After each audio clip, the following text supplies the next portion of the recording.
Sit down.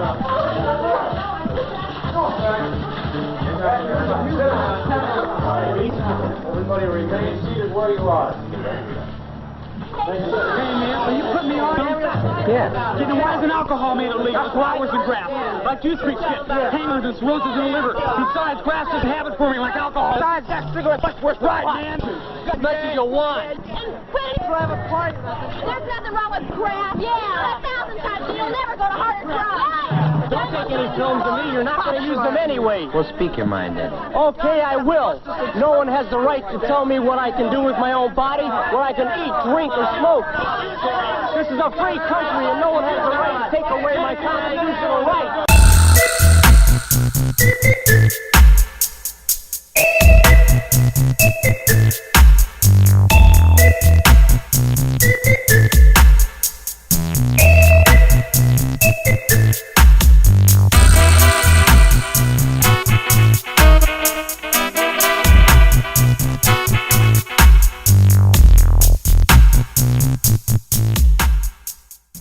It's the Hoosier Sophisticate Show.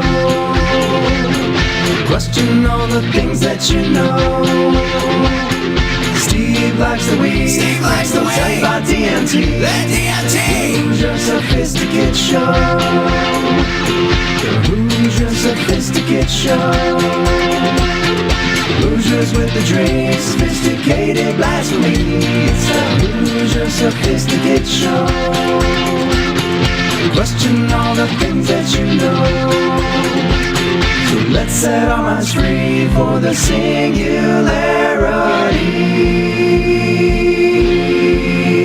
It's the Hoosier Sophisticate Show. The Hoosier Sophisticate Show.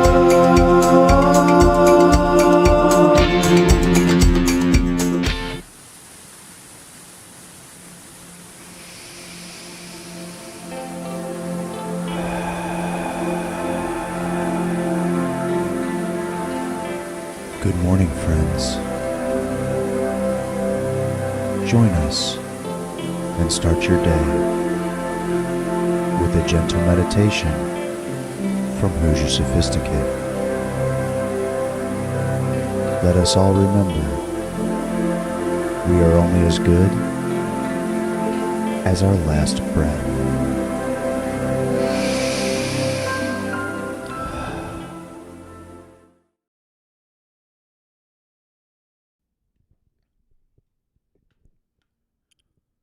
Take in a deep breath and gently close your eyes. Easily imagine these scenes while you continue to breathe in and out, slowly and calmly. See yourself relaxing by a beautiful, calm lake. The breeze softly blows over the lake, and you watch the thousands of tiny ripples it creates on the surface of the lake. Your surroundings here are so calm and pleasant that it brings a feeling of complete peace. This calm feeling washes over your entire body and mind. You breathe in deeply and allow the peacefulness to fill you. You notice the birds singing in the trees, softly chirping and singing songs of their simple happiness. Take the time now to release any worries, any disturbing thoughts, any sadness you may be feeling.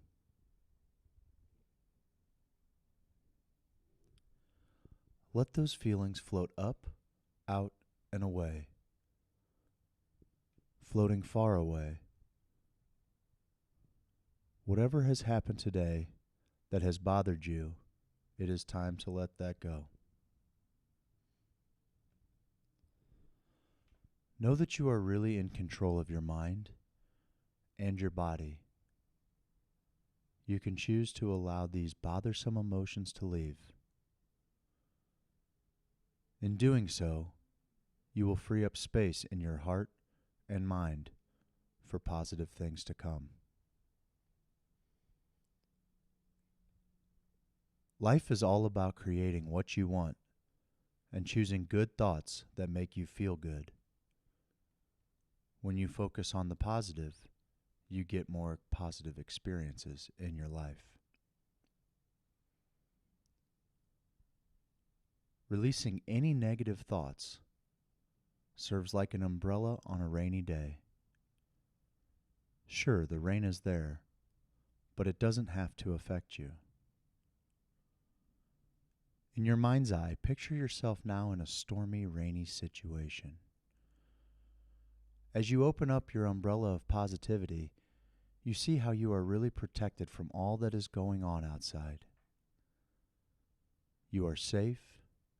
You don't have to be a part of rainy difficulties. It truly is your choice how you react to whatever comes your way. Know that you have all the tools you need within. Just choose to use them. You can see your life from a happy perspective. Worry, disturbing thoughts, or sadness are choices of thoughts you think, and you can simply set them free and let them ripple away across the surface of the lake. You can release all the things that have been stressful to you and make peace with yourself. Make peace now with the amazing person that you truly are inside. As you look out over this serene lake, nurture yourself with your loving thoughts. Release any negative images or ideas about yourself. You have a choice in what you believe. Your mind is your greatest asset and your best tool. Now take in a deep breath. Allow good feelings to fill up your heart and your mind. Peacefulness and calm are all around you. Open your eyes when you are ready and stretch fully.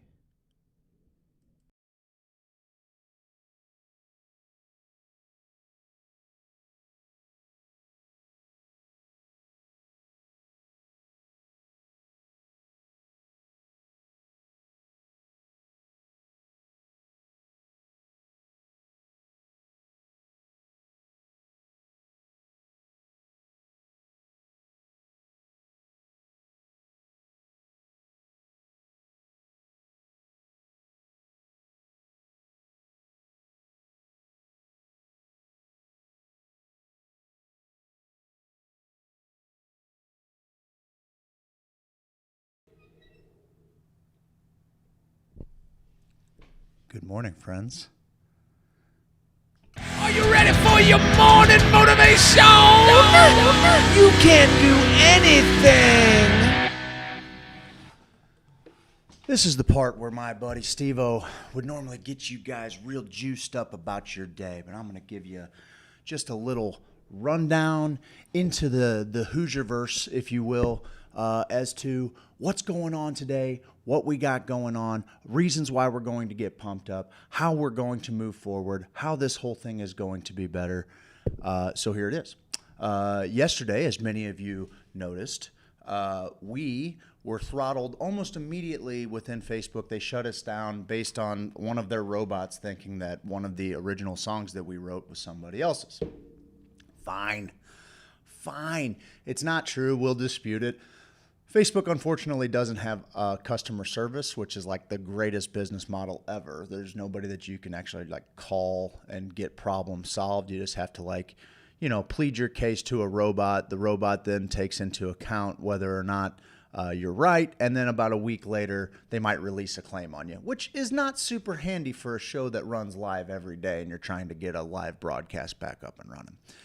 So it looks like for the time, I think going forward, this is probably going to be our last Facebook broadcast. We weren't even really we were thinking about not going live on Facebook at all today and filtering all of this traffic to Periscope, Twitch, YouTube, which honestly are better platforms for what we do, and also allow you, if you have YouTube Red, you can put the app on in the background. You can listen to it at all times. If you don't want to pay for an app, or if you don't have YouTube Red, Periscope allows you to do the same thing, and Twitch has an audio option as well. So here's my motivation. No overlord can keep you from doing what it is that you're trying to do and reach the people that you're trying to reach if you just put in the effort and you don't quit. I love you guys. We're going to do something a little different this morning. A while back, Steve and I took a little walk through our neighborhoods. And so I want to give you a little taste of the Get to Know Your Hoosier series. We're going to run mine this morning. At 7:30, we are going to be joined by Adam McChesney. God, good-looking guy, great head of hair, marketing genius, karate star. The guy's, he's the total package. He's going to come in here. We're going to talk a little bit about lead generation for companies, how to get your business or your organization in front of as many people as possible, how to engage them, get them to engage with your content, spend money with your platform, with your business, with your charity. He's going to come in here. He's going to give us all of those answers because he's a genius on top of being handsome. So Adam's going to join me at 7:30, and then for the rest of the show, we're going to do what we do. We're going to tell some jokes. We're going to spend the day laughing. We're going to break down what's happening in the world, and I hope that you guys will stick around. Haven't seen anybody on the chat. Morning, Jameson. Let's see. Morning, Adam Bundren. Zach Smith, good morning to you, sir. We got Michelle, morning. Hopefully it will. We're going to see. Ricky Starling, what's happening, buddy? We got people. We got Mike Otes over there on Twitch. Hola, my man. Hey, listen, we're going to kick it over to a little deal for everybody watching. A lot of this stuff, there's probably some visual things going on here that would probably help put the whole story together. But I wanted to give you a glimpse into one of our neighborhoods. We'll do Steve's sometime next week probably. This is the Getting to Know Your Hoosier series, and it was really fun. It was really fun to walk around the neighborhood. What's up, V? How you doing, man? We had a great time. Katie Heitkamp Thomas, how are you? Good morning, Jenny George. How are you? So we are, I just want to give you a little taste of where we came from. We talk about being South City proud all the time. We're going to walk around the Resurrection neighborhood a little bit. This video goes about 20 minutes. It's pretty engaging. I think you guys will like it. And like I said, at 7:30, we'll have our friend Adam McChesney on here. He's our newest sponsor. He's in there. Matter of fact, I'll give you a little taste of what Adam McChesney is. He's a hunky gymnast. Okay, he's a pit fighter. And honestly, he makes both Steve and I better. So we'll get a little taste of what Mizz Marketing can do for you. But first, we're going to give you a little glimpse into why I am the way that I am. This is Getting to Know Your Hoosier. It looks so much different. This is me right here.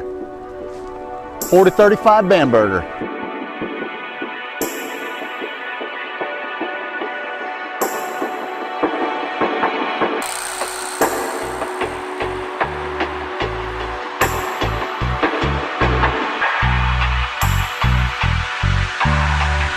I always loved our block, man. This was, we didn't have, I mean, we had a fair amount of kids on our group, or in our block, but I just loved that, like, we had this canopy of trees that ran down the whole deal. This was a kid named Kirk Raymond's house. He was several years older than me. He was in Christy Roberts' class, so she would know Kirk. But we would have these games of war, and on this lawn right here, we would throw out, there was this, like, just old cantankerous dude. His name was Earl. And we would throw out all of our guns, all of our fake toy guns, hundreds of guns on his lawn here. And every kid from like 10 blocks around would come out, and we would like draw straws to pick which guns you got, and we'd run around the neighborhood playing war, capture the flag, something like that. And it was fucking awesome, man. So he was pretty cool. Earl was pretty cool. He was kind of strict, but he was pretty cool. And then we had these Vietnamese people that moved in here. They probably still live here, so I won't speak too ill of them. But I'm pretty sure they're the reason my dog ran away, because the fucking fireworks, non-stop. Oh, just non-stop with the fucking fireworks. My dog Sassy ran away because of them. All year round fireworks? But It was like, it was fucking, you know, not to be right, it was like Chinese New. Oh, they don't live here anymore. You know how I know? Because there used to be 150 pairs of shoes on this front porch because there were, she still lives here, Steve. She's got to be 190 million years old. Is that the car? No, this house right here across the street. Let me just show you, bud. This right here is Gina's.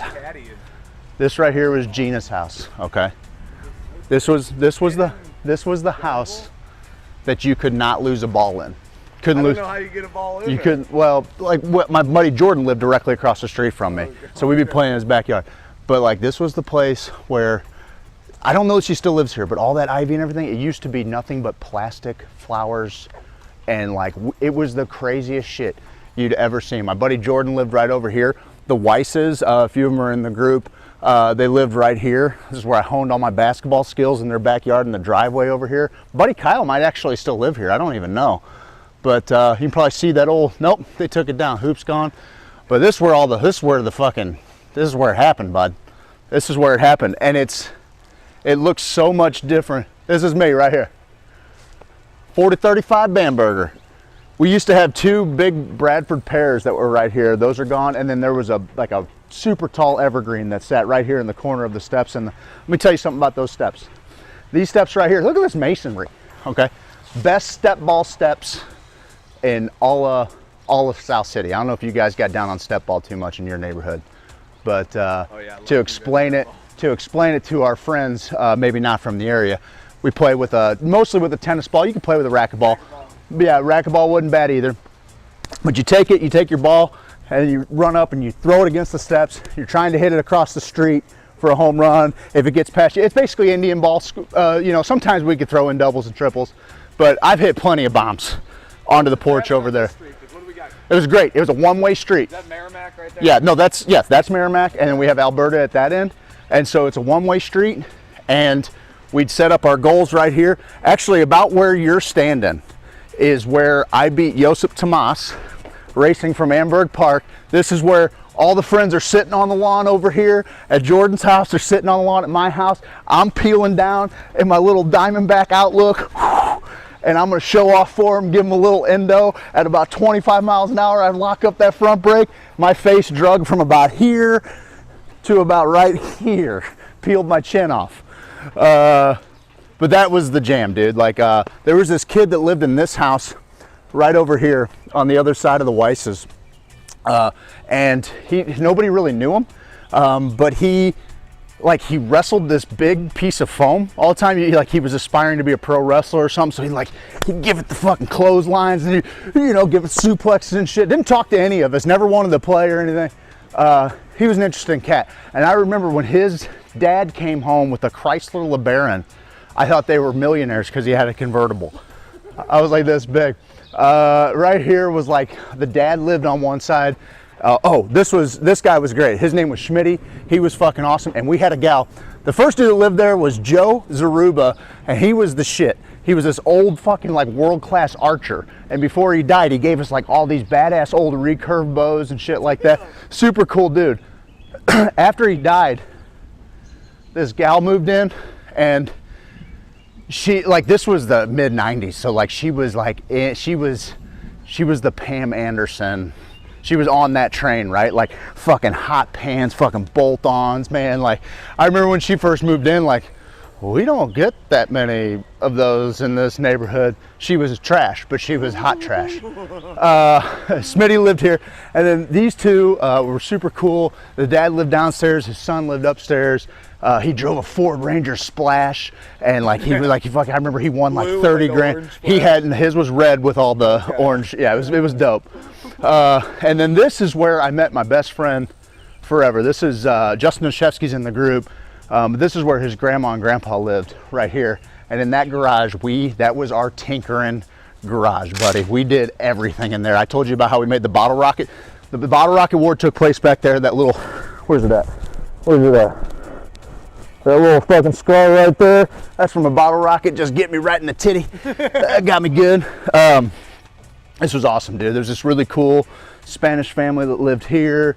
And man, we ran the roost. We were down here. There was a There was some older gals that, like, you know, we would, being the Boy Scouts that we were, we'd come down, mow their lawn or whatever. My buddy, another kid named Jordan moved in at the very end of the block, and they were like this super, just this family that just had their shit together, you know, and like all the kids were like, yes sir, no sir. They were so I remember when they moved in, they were like from a fucking different planet. They were so smart and talented and everything, you know, super cool.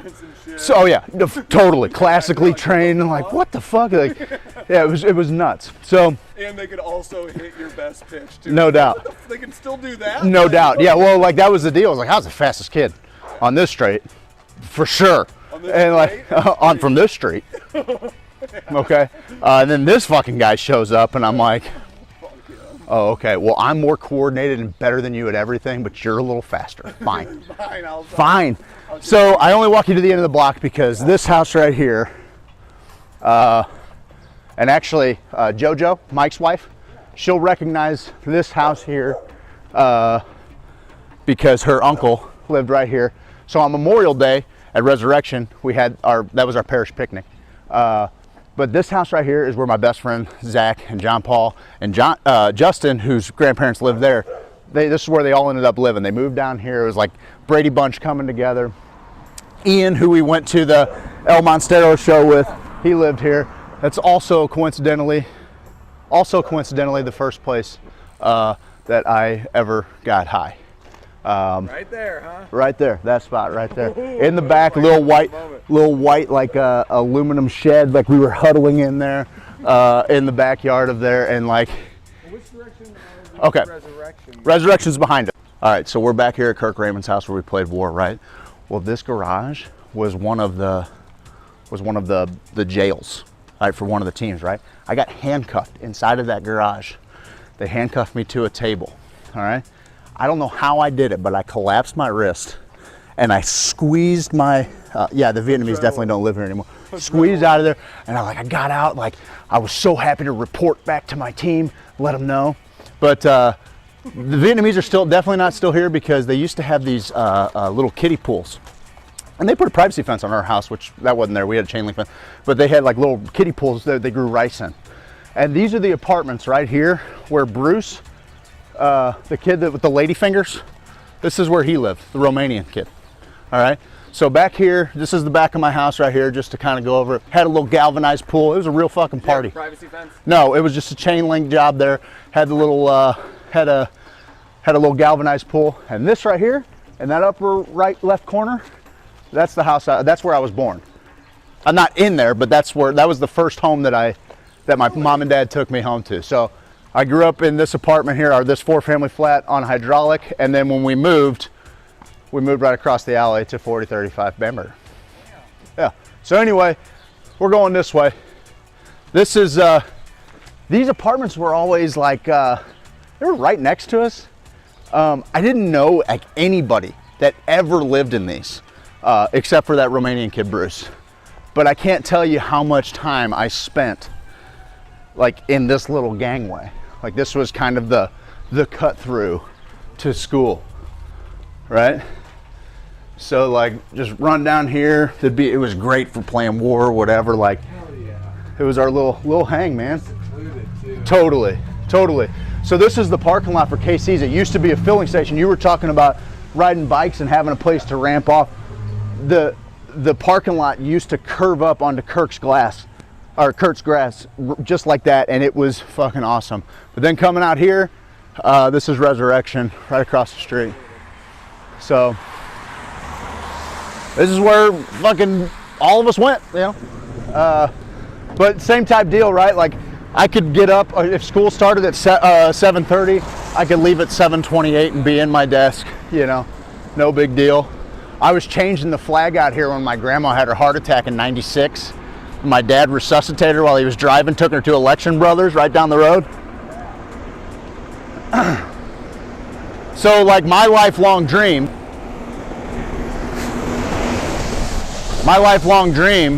is to buy this place. Like I'm still planning on buying it. I'll make a house of it, whatever. We always give it a little homage whenever we have fuzzball tournaments or whatever. We call our team the Hydraulic Street Lumber Company That right there across the way was like a little senior center. And this is our church, dude. In our church, I had no idea how dope this church was because it was just our church. Like it was just what was regular for us. I remember thinking how different yours was. It's super modern, it's super contemporary. And even to this day, like we did Dad's funeral there, we got permission from the Vietnamese. There was a hostile takeover with the Vietnamese. Gao, this one? They took things over. They came in, they took it over. And they've even changed it again since the last time I've been here. Vietnamese have like a distinctly different Jesus and Mary and everything. This one, it used to be a little walk-through garden where their Mary had like fucking like really like drag makeup. I cannot believe this, but this tree right here we buried this tree. There was a kid named Ernie Sharoni, and he and his dad and his brother were hit by a train. Ernie was the only one that didn't live. And so we had this whole dedication ceremony. I came out here. Ernie would have been in 8th grade that year, which would have made me like in 1st grade, maybe kindergarten. And we planted this tree, and it was like this little seedling right here. And now it's pretty impressive. Yeah, Ernie J. Scaroni. Is it over there? Yeah. There you go. 1990. There you go. Yeah, I would have been in 1st grade. It's a monster. It was just a little seedling that they put in the deal. That's where I was baptized. Like this was our baptismal. So it was like they don't even use it anymore, but it's really cool. Like they have this, huh? It's lit up from the outside. Well, yeah. That was all stained glass in there, and then there's in the middle of it is like the basin that they do the baptism in. It's super dope. Yeah, I bet pagans never built anything like that. No, not at all. Well, and actually, what's interesting about that, and I got the deal somewhere, but it's actually the clacker on the bell. The church is in the shape of a bell from up top. So if you look at it, that's just the thing that swings in between the bell. I didn't know a lot of this shit until I was, way older. So if you look at it from like a GPS Yep, satellite view or whatever. yep. Oh, we'll pull it up, yeah, for sure. Oh, that's cool. That's the Hayflinger's house down there. Yep, totally, yeah. We can just do a circle around and then we'll go in. But yeah, like it's that's the convent over there, Yeah, I which remember is hilarious. like a different color, like that. Mm-hmm. You know how it has like the different tone of brick. No doubt. And your church being like, is that really their church? Yeah, like it doesn't have steeple, or it does, but like nobody ever saw the steeple. Which is a funny story about that. It's really cool. When Father Wersch came here, he told this story at my dad's funeral. I never knew anything about it, but the bells weren't working, and he's like, he's talking to Mel, who was like the school custodian, and he wanted to get it working. They dove into the history, and when this church was built, the priest that was taking it over, St. Anthony's had been built like 10 years before, and they boasted about having the tallest steeple in Dutchtown. And so they built this one 6 feet taller just to be able to say that Resurrection had, which was just, the beginning of, all of the other times that, the beginning of all the times that Resurrection dominated St. Anthony's in just about everything. So this right here, this is Grand Central Station for every kid who went to Resurrection. They know this house. This is Ray Hayflinger's house. Ray and Connie Hayflinger, Chad, Trey, Jamie, and Tara. This is where we made it all happen, dude. Is this where your school picnic, like this is where So the school picnic was all throughout the church parking lot back here. So everybody was partying at the Hayflinger's house I remember every year. that, dude. So where we went before, where I was telling you that JoJo would recognize the house, my best friend's house, that for me would be like the north side of the party, and then the real party was over here. And there was always some people hanging out at the Wankers or the Trumpers or whatever. But this, where's the Wankers? we're gonna get there. We're gonna get there next. But this was the yard that we flooded. There used to be a giant pool, but we flooded this side of the yard to play hockey when we saved that girl's life. When Wayne saved that girl's life. I tasted my first cigarette, posted behind this little. We were fucking young little badass little kids. This stuff? This is the churches. This is this right here is the rectory. Yeah. And then down there they had like a little food deal, and then we probably still see them, but they let us paint bases on the parking lot back here. So it was a perfect little diamond. It was a nice little setup, dude. We played football out here every day. We'd have a, you know, end zone here, end zone here. The only dream I ever died in. Oh, just because we're here, you got to turn. This is the house that I hit a bomb, bud. I hit a bomb, and this is where the glass crashed. We thought it was the window, but it was actually the old lady. So right now we're in an alley behind the Hayflinger's house. And so these were kind of the boundaries of our, there's a debate here. There's a debate as to what is the longest fuzzball home run hit by someone in our class. Joe Easy once parked one as a lefty on top of the garage. Okay, I as a righty hit that dumpster. That's further. It's further because it's fucking math. All right, it's guys. That's a bomb, bud. Now I don't know where it went. He might have lost it over the top of it. But it's a bomb. Monster. Listen, that's a bomb. I'm not taking away from anybody. That's a bit like he's got to get it high enough to get it over that. Oh yeah, yeah. I think that his, no doubt. You hit that dumpster? That dumpster. Or The dumpster further. I'm pretty sure. I might have that backward. Way over that freaking thing. Anyway, so we showed you the gal's house. All she ever wanted us to do, and dude, it's crazy to see the neighborhood just like overgrown and kind of all crazy because like there were these old pockets of older people that really just were holding shit down and holding it together. It looks like they got rid of our bases, which is punishable by jungle warfare. Anyway, so yeah, you're heading down towards home plate. This right here was this was the mound. They must have, they resurfaced it. There haven't been any kids playing here for a while, but about right here is your mound. You know, you're standing about right where home plate was. All the gals would go up to the corner store. They'd get us sandwiches, and they'd come out here and they'd get their nails done, right? So we put on a whole deal. We built a handmade scoreboard. We made an actual Gold Glove Award. Ray helped us. Spray foam, fucking painted it gold. We had the whole nine, dude. I had a dream. The only dream I ever died in was right here. I died right here. We were playing football like we always did. I go up to jump up to catch a ball, and this is how unrealistic it is. I go to jump up, buddy runs into me, smashes my head into the corner of the bricks there, and as soon as I fall, boom, this stairway to heaven drops out of the sky right by the garage up there, and so I was just like, oh. Try to jump that high. And no, I'm not trying anything. I mean, back in the day, I could have got up there, maybe. Maybe. But this dude here, the poor bastard, we had he's in the power alley. He's in the power alley. So we were peppering his fucking house with bombs all the time. J-Rob one time, no bullshit, J-Rob one time hit a ball over this dude's house, which is a real respectable shot. And he didn't, that happened often, it happened a few times, but because the porch was so short, we never thought like it was a bomb on those levels, because that's fucking forever up there. J-Rob hit it over this dude's house, never opened his eyes once. From the time the pitch was coming to the time it went over, he just closed and prayed, and he fucking hit a bomb like I'd never seen. He just felt it or heard it? I think he was just afraid of getting hit with it, so he closed his eyes and hit it. I don't know. Anyway, all right, so yeah, so the school picnic covers this whole deal. That's what Memorial Day. Back for me. Memorial Day, this is where the whole thing was, and then that was where we would have the young kids would have recess on this parking lot, and then the older kids, 6th grade and up, would have recess on the cage parking lot. Which now when we think about it, that's kind of crazy. So the Wankers house, they actually still live there, Ken and Jude. It's the house right here on the corner.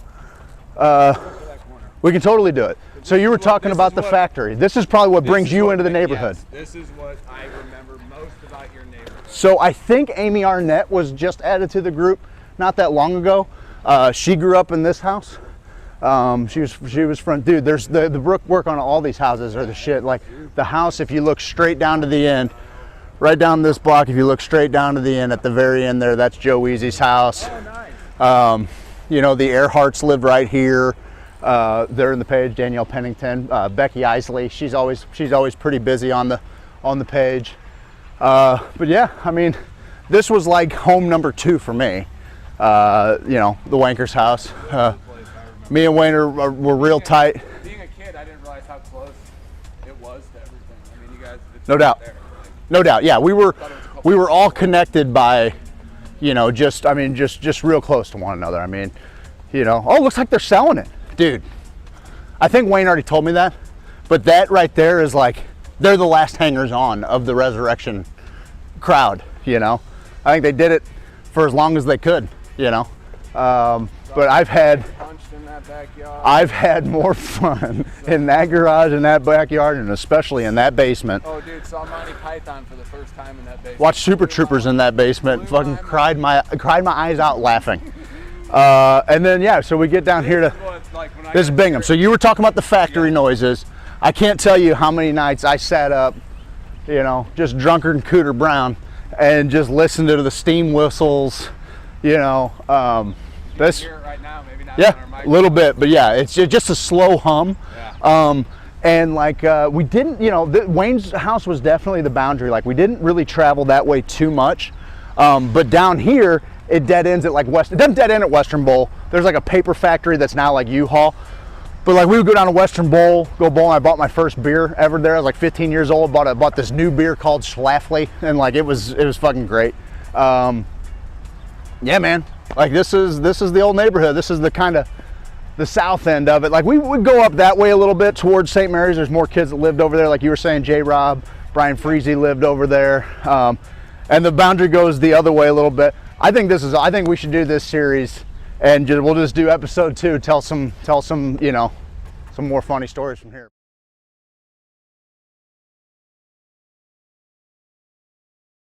I forgot that my stream deck was gonna jump to the end of that scene. That was the end of the video. That's where I grew up. Beautiful Dutch town, South City, St. Louis. Guys, I am now joined by someone I am super excited about working with. We had a little meeting of the minds earlier in the week, and we had some fun between the three of us. And I don't know if you guys have seen it, but I'm gonna before I bring him on stage here. On stage, what the hell? It was like the east side here. Everybody welcome McChesney to the stage. I want to give you guys a little look at Mizz Marketing. Oh, hey. It's Adam McChesney with Mizz Marketing. We specialize in lead generation, filling your pipeline, and taking care of your payments. Give us a call today. Adam from Mizz Marketing took me from 10 leads to 300 leads in a month, and I became the strongest boy in the schoolyard. He increased the revenue for my charter fishing business by 30% in 1 month. Mizz Marketing. What was that Facebook algorithm?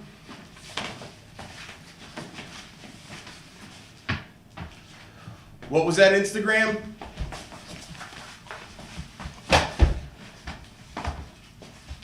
Mizz Marketing.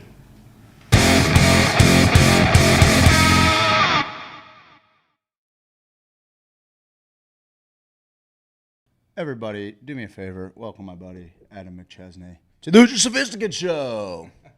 What's up, brother? Not much. Thanks for having me on. Dude, we love having you here. I had a blast shooting that video. Yeah, you're a natural, man. First time really making a video, I think, like that. First time on a radio show too. So super excited to be here. But yeah, that was a unique experience the other day. Yeah, I was absolutely impressed and thrilled with what you guys can do. Cool, man. I really do appreciate that, because that's something that I think Steve and I have tried to make available to let people know, even with small businesses especially, because I know I had in my mind forever, like, what does it even take to advertise? What does the spend look like to be on different local TV stations, radio stations, things like that?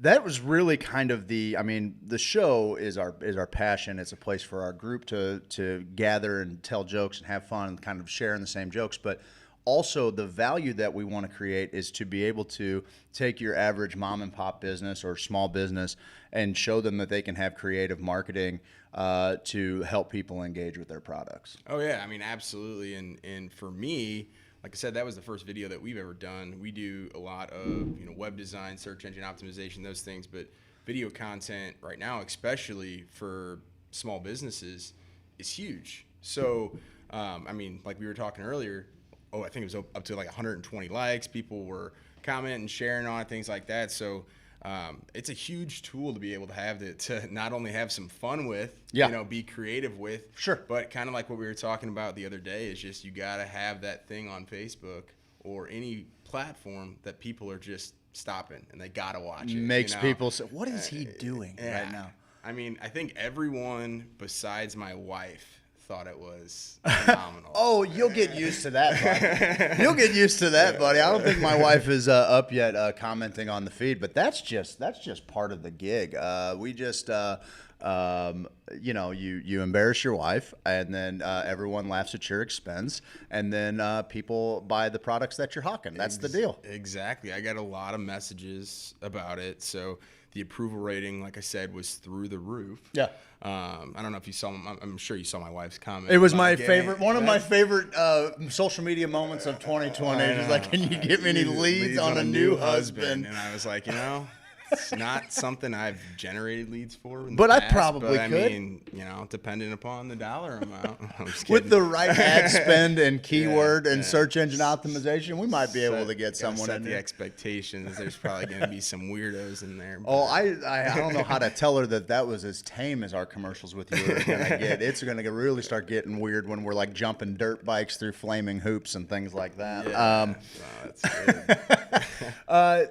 No, that's something I'm kind of glad that I think we're probably, you know, everybody kind of is in their own head, I think sometimes, and maybe has a hard time valuing different things that they're doing. Some of the things that Steve and I do as passion projects or for fun actually do present real value. And I think every now and then, like, these light bulbs go off for us. It's like, oh, wait a minute, maybe there's a vehicle here that makes this whole thing possible. It's a little different than advertising. And I was talking to you about having seen social media managers and people like that are running digital marketing for some companies, and what they'll do is they'll be running multiple companies at once, and they'll have a page manager or something, and you can always tell which businesses they're with because pretty much on the same timeline, all of those businesses, if you happen to follow multiple ones, are sharing the exact same articles and things like that, and that just seems really stale, you know. And I mean, honestly, it you know, kind of, I don't want to say fake, but it's like, it's not super genuine content. Like, I want to engage with brands where I know they're, you know, on the other end of it's a human like me that is, you know, has a family they're taking care of, has a circle that is doing charitable things, has a sense of humor, like isn't taking all of this so seriously, and honestly is willing to have enough fun portraying their value to me. They're willing to have enough fun that I just don't feel like I'm just a number to them, a thing on the spreadsheet to check off. Absolutely. And that's the thing about especially video content.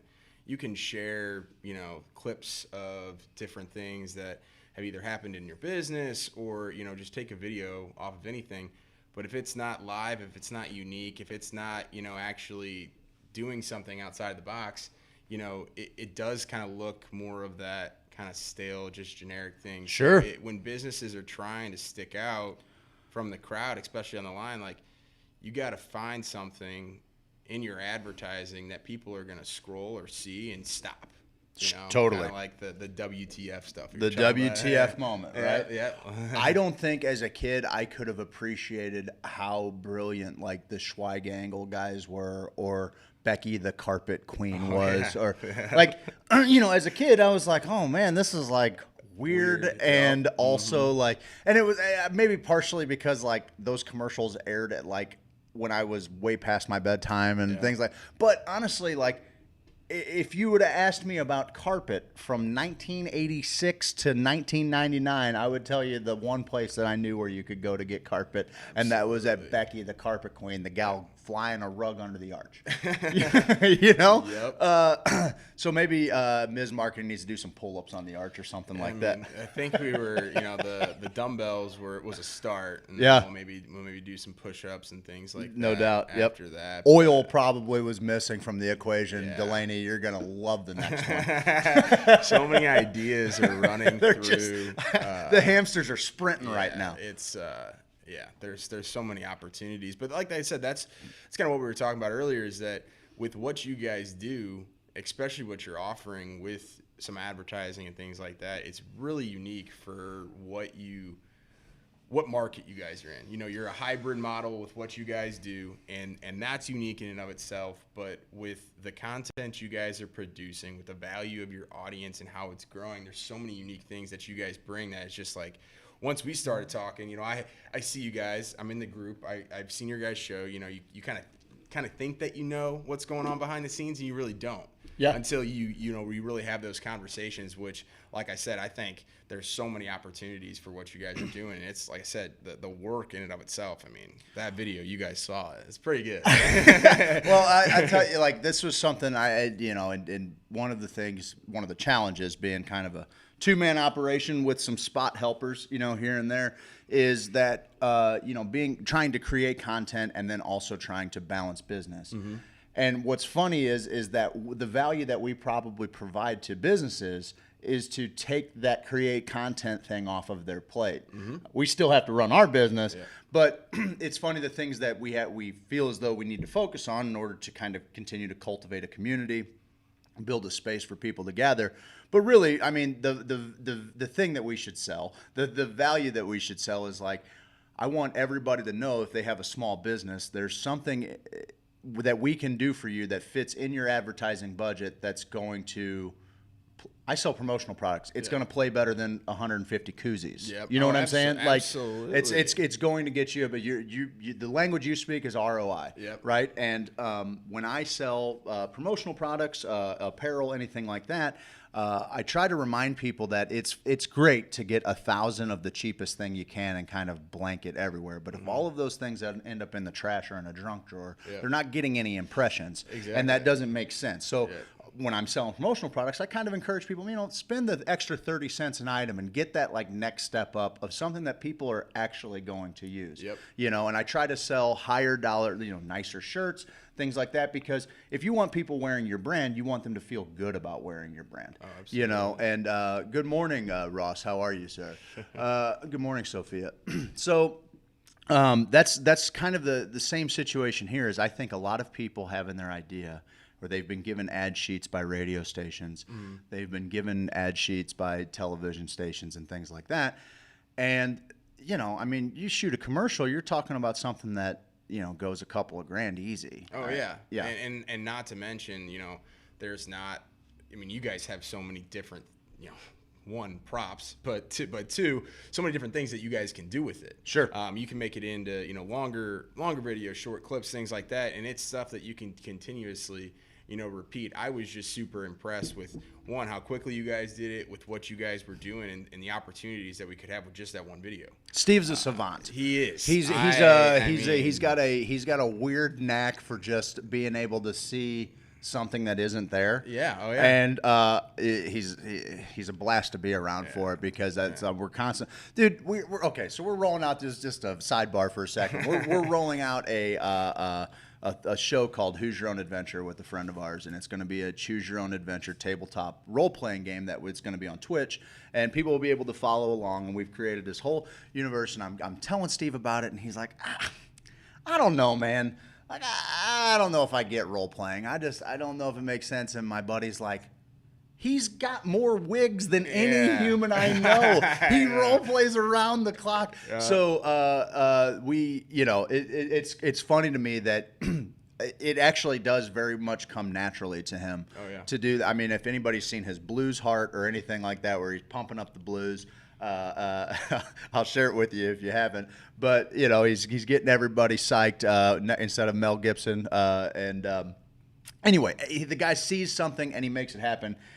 He gave me an idea of a picture to pull up. He set up a little station for you. I'd say we were in and out, shot the commercial in less than 30 minutes. We had it wrapped inside of 2 hours. Oh, yeah. And you had, inside of 5 hours, you had a couple hundred people engage your page and engage you on social media. I mean, it was insane. I mean, I knew that, one, you guys have the creative side. I've seen your stuff, but like he came up with it in literally 30 seconds after I got here. Yeah. So I was just like, wow. And like, obviously, I've seen, the Bobby Battlehawk stuff. I've seen, the blues stuff, which is all freaking hilarious. But I work with small businesses, all over the country all the time, and they're looking for ways to stick out from the crowd. And with what we do, we have creative ways to do it, but there's nothing more creative and nothing more unique than a video.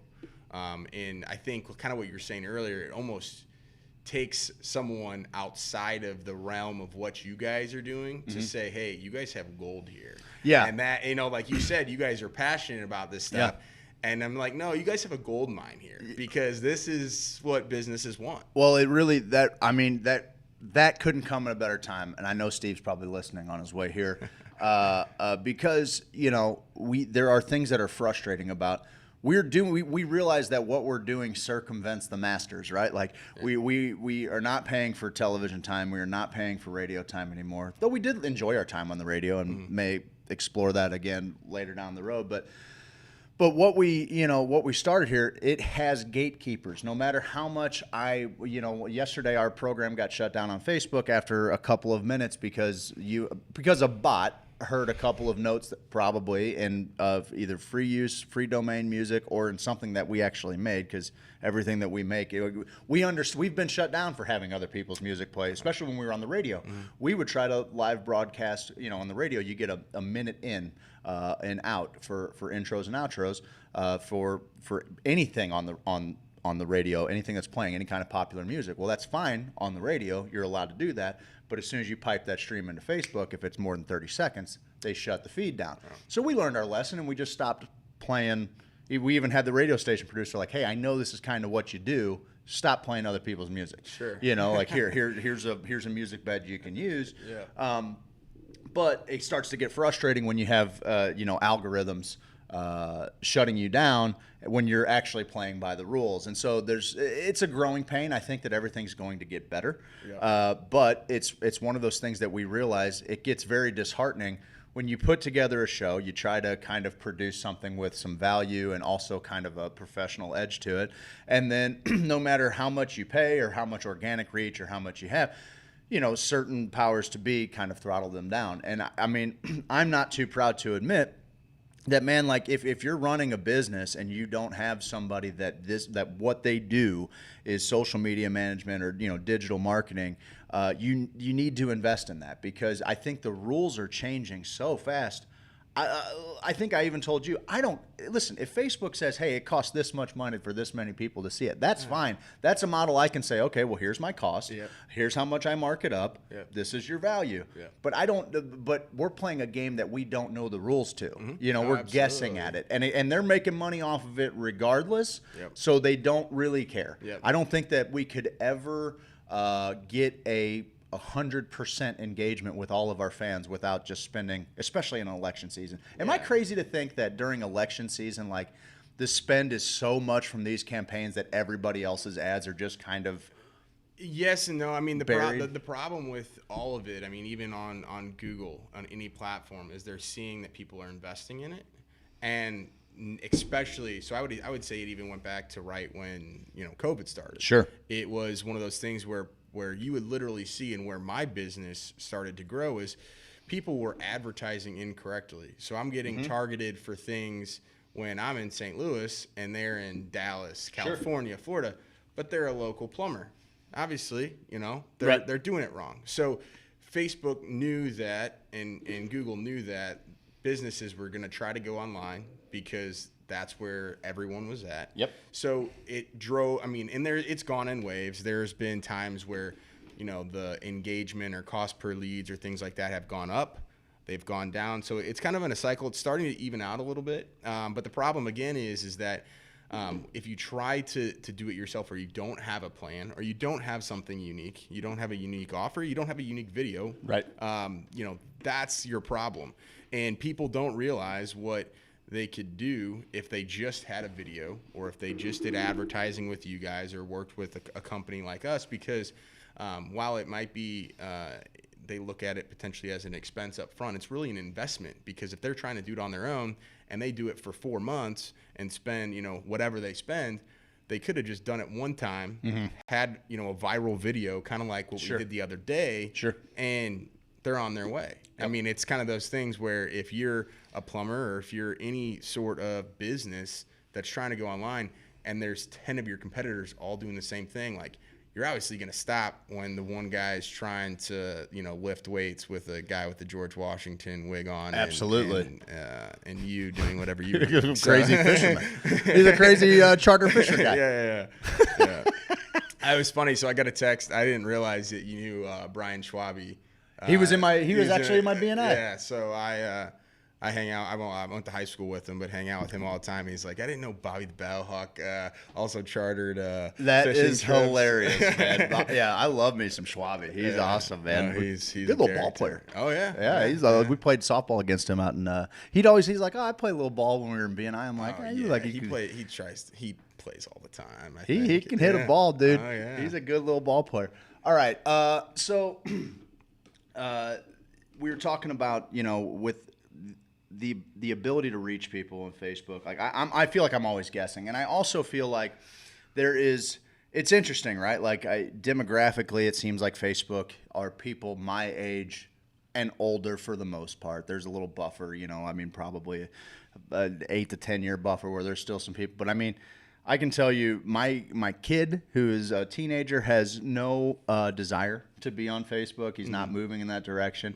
All of the content that they're consuming is shorter and shorter and shorter and shorter. And so finding ways to get a branded message across with, it's really, the whole influencer world is really an interesting one. Like seeing what my 8-year-old and what my 13-year-old get up for is pretty crazy. But you had mentioned like how that had gone kind of semi-viral for you. I feel like going viral is just kind of like hitting the lottery. But once you do it, like truly viral, once you have that one, you gather the organic likes and follows. Absolutely. That the next one's that much easier. And then once you put a couple of them together, then you've got yourself like a national brand or an international brand. Yeah. You know. Oh, I mean, and I guess, you know, in terms of viral, you know, for those people probably wondering, I mean, that's probably one of the posts in my entire Facebook, however long I've been Facebook, that's been liked the most, commented most on. Engaged with. Most, yeah, obviously, you know, getting married or you know, I think that's mine. Moving a house, you know, like those things. But like just a generic everyday post, and I'm not even kidding. Like I've probably gotten 3 clients that will legitimately move forward that messaged me like, hey, this caught my eye. Like we always knew what you did. Yeah. But like this is just funny. Like you're a true person. Like literally, and it made you a friend to them. Like, oh my gosh, it broke down the barrier, and that, you know, that's what one of the try to things that like I was kind of talking with you guys about the other day. People that just post strictly business are the ones that's how people are always going to view them. People want to do business with people. They do business with people that they like, that they trust, that they know. Sure. So breaking down that barrier is huge, but even more importantly is there's multiple platforms that you can be on. Like you said earlier, some people, especially growing up, they're on freaking TikTok, Instagram, doing all those other things. And it's just so unique to how things are transpiring. So if you're not out in front of those things and you're not producing the content, you're just going to be left behind. Absolutely. And that's kind of the thing. And the other crazy thing, just again, kind of going back to, I'm still just so impressed with what you guys did, is there's a lot of other companies that are out there producing video content. You know, video content, there's great people that do the video. What's crazy about what you guys can do is, like you said, you can come up with a slogan. You can, I mean, between you and Steve, like you guys are the masters behind that stuff. So most video companies will be like, "Hey, come to us with an idea of what you want," and that's fine. You know, if the business not comes with everybody's you, quite a natural like you either, Adam. But you would be surprised that there are companies that whether they probably have the slogan or a tagline, but they're like, we don't know what would catch people's eyes, and that's where you can come in and just be like, "Hey, like let's try a couple different things." Totally. Like, and that's what's unique because there people will be like, "Hey, stand here, do this, do that," but your guys' minds just think on a different level, and it could be a good or a bad thing. Yeah. Well, Steve and I talk all the time. It's like we got to find the proper balance between kind of straight men and the guys that tell dick jokes at 8 in the morning. But I mean, also we've seen successful models of this type of. Not only humor. I mean, listen, for all of the crass humor that we might put out there, we're also very willing to be vulnerable and real ourselves. We sit up here, we'll tell a story. We'll tell about how someone's sick close to the Hoosier Sophisticate fan, like how they affect us, and we try to really get our hands in the garden, our hands in the dirt, you know. And so hopefully that is, we're just trying to figure this thing out just as much as anybody else watching this thing. If we can make you laugh along the way, like I wish if I could sell anything in this world, and I've been a salesman for the last 15 years, if I could sell anything in this world, I would sell like a campfire experience with Steve Elgin, where honestly, where he's got his guitar and we've got 15 to 20 people around a campfire. It sounds like a John Hughes movie, and it kind of is, but I've never laughed, and I mean, this happens consistently. I've never laughed as hard. I've never seen as many people laughing as hard as because that's where he's in his element. And you give him the same thing here. You give him a green screen. The guy's he's sneaky smart. Yeah. And we're just trying to create a little bit of value. So, the commercials we run on our show, because we kind of know who our fans are, they might be a little racier, but like we want the average insurance agent or whatever to know that, hey man, like here, this is available to you, and this is something that might just help you. Which good luck on insurance agents, because we got James Carlton, and his commercials are going to blow yours away because he was our first sponsor ever, and he's also the best insurance agent guy ever. But a little shameless plug for the best insurance guy in the game. Point is that we want to take small businesses and give them something that A, we can put a fair value on that feeds our kids, and B, they actually, honestly, we are probably undervalue it because 100%. We don't because a lot of the businesses that we do pertain to one closed lead would pay for the next 3 of those videos. Exactly. So that's something that I think about. But also, I'm happy to set a value that I'm comfortable with. This is what we like to do. Give me a reason to come into this place right here and get our juices flowing. Like we're constantly finding stuff out ourselves. Like when we start to shoot little skits for the show, we have this Dare Lion skit, which is hilarious. And Steve called me up one night, and these are my favorite things. He calls me up and he's like, "Hey man, I'm buying I'm using the company card. I'm buying a Dare Lion costume." And I'm like, that's brilliant. You don't even have to say anything else. Get the Dare Lion costume. See if they're running a deal on McGruff the Crime Dog too, just in case. I don't know. Maybe there's 2 for 1. I don't know. Oh yeah. But then setting up that scene and then realizing with the dimension that this new space gives us, because we could still shoot some fun stuff in our old place, but it was a little more cramped. Here we can kind of move around, we can put props in front of us, get some depth in front of us. All of a sudden, like, I'll be darned if we didn't have where we were sitting in in the halls of Congress, and it looked like we were sitting where they sit, and with what we have now, we have the same amount of equipment, but we just have more space, and with that space, that just allows our gears to run that much faster, that much better. Yeah, so. No, absolutely. That's 100%. I want to make you actually do sell a campfire experience with Steve Elgin. Yeah, I guess that's true. Get your tickets for Cotillion. It's invite only though. So that's actually true. That's fair. Get that TikTok ass shaking, boys. Yes, I will do that. Listen, when TikTok first came out, I told Steve, I'm like, I don't feel like there's many opportunities where you can seize like a new social media platform coming online and be like an early user in it, we should maybe look into doing this. And he like, we got on there and like for the first little while, it was just people lip syncing to whatever. And he's like, this app kills my soul. I'm not getting on here. And I'm like, I get it. But now I'm like, we missed the boat on that one. But like, I don't know. It's too late. There'll be something new. There'll be something. We've actually, I'll tell you what's really cool.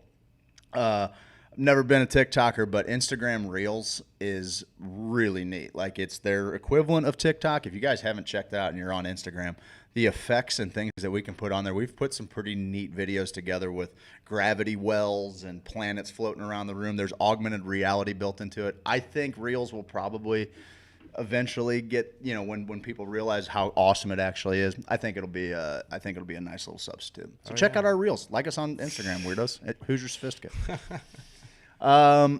So Adam, what do I need? What's the first step I need to do to, I mean, I'm starting a new business off, and we're going a little over here.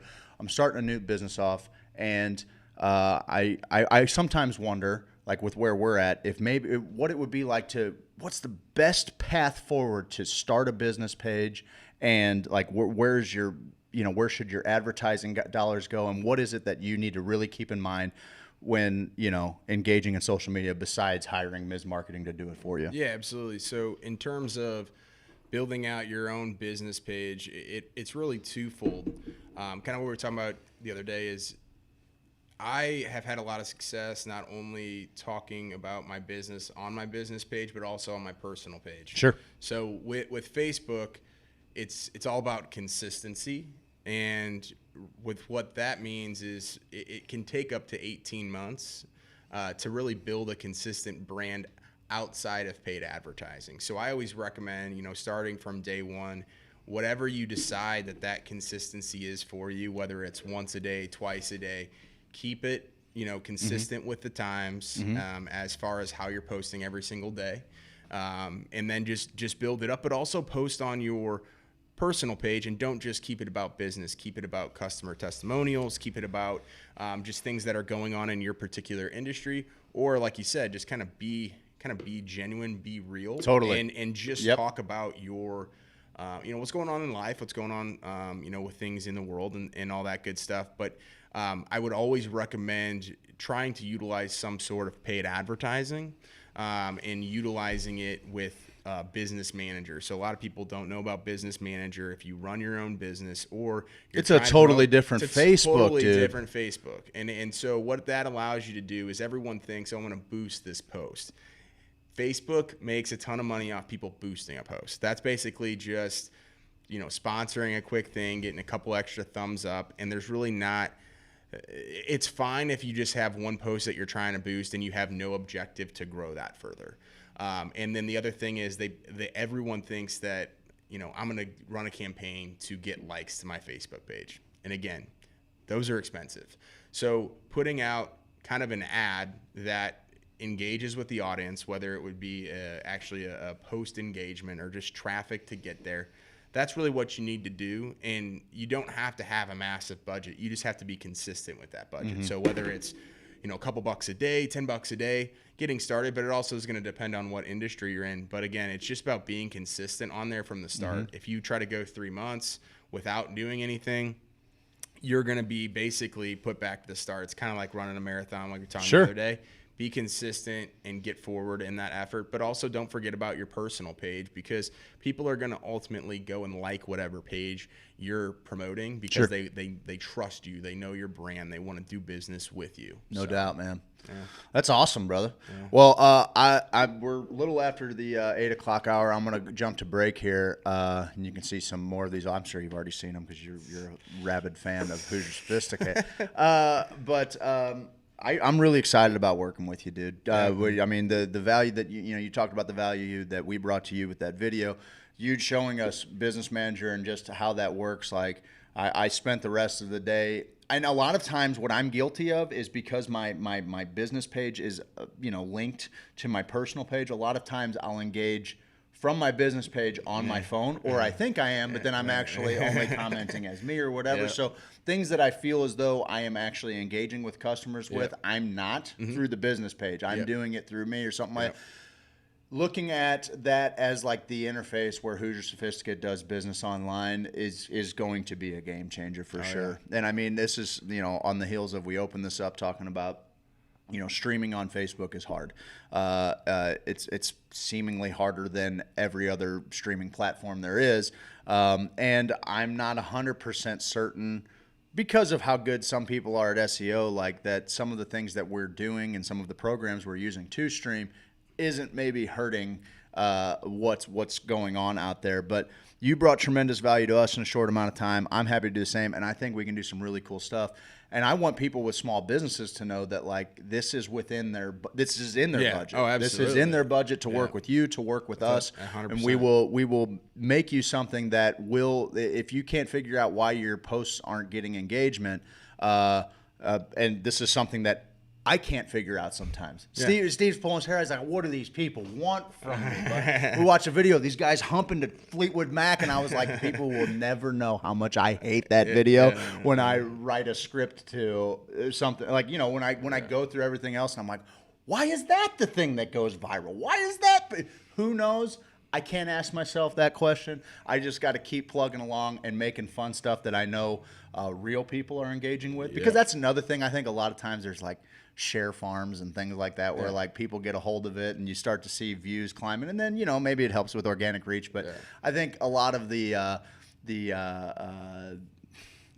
live analytics that you can see, like on Facebook, like so many views or whatever, I think so much of that is kind of nonsensical, and I can kind of prove it based on what it says on the platform versus what it says in my insights. I can see how long people are engaged for, how much they're commenting, you know. So point is, we want to make cool stuff so that you don't have to. You can do what you do best, which is, you know, run your company, find ways for your company to be more profitable, and leave it to us to get as many people as possible to you know, be a patron of your company. So and you help by finding keys to the gates to let people, you know, into other people's feeds, and we try to provide the content that gets through. Absolutely. I appreciate you having me on, and look forward to working with you guys. I'm excited about it, brother. On in the future. I'm excited about it, brother. Appreciate it. Mizz Marketing.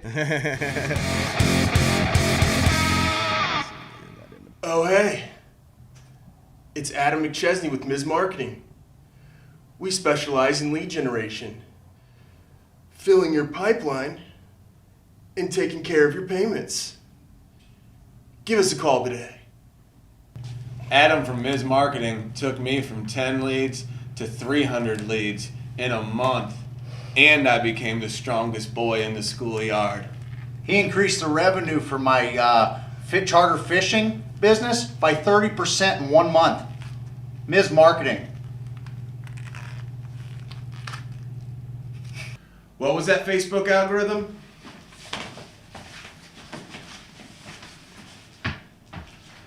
What was that Instagram?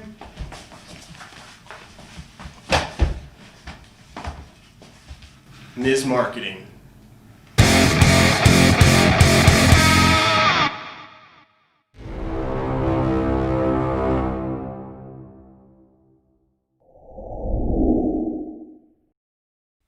I'm an outlaw, check it and see. Want a poster looking like me. Checking the swamp man for a pretty girl.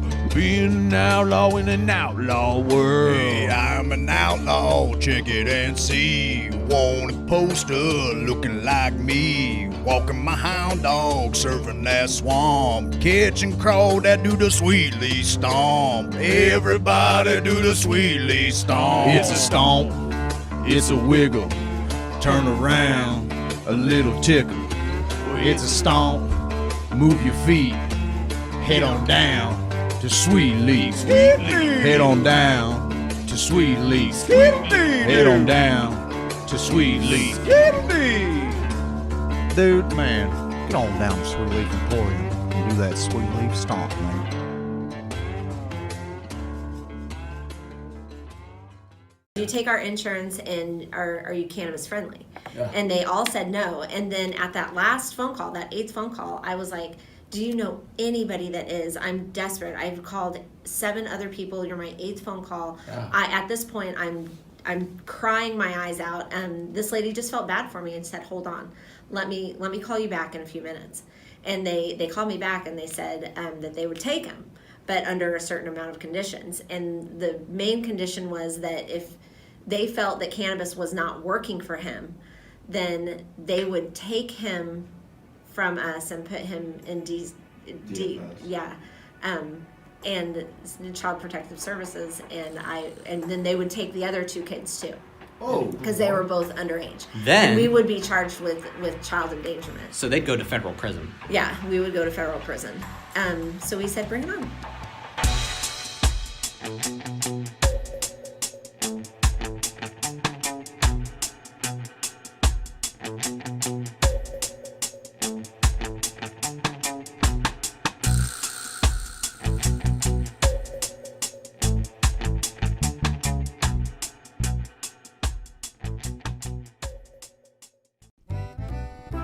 Hey guys, it's me, Kippy the Crazy Koala Bear, and I'm here to tell you about James Carlton Insurance. Kids, quiet down. It's the best. Kids, quiet down and listen to Kippy. Grown-ups need insurance, and Uncle James can help. Right on. Grown-ups need insurance. He's got the best reviews on Yelp.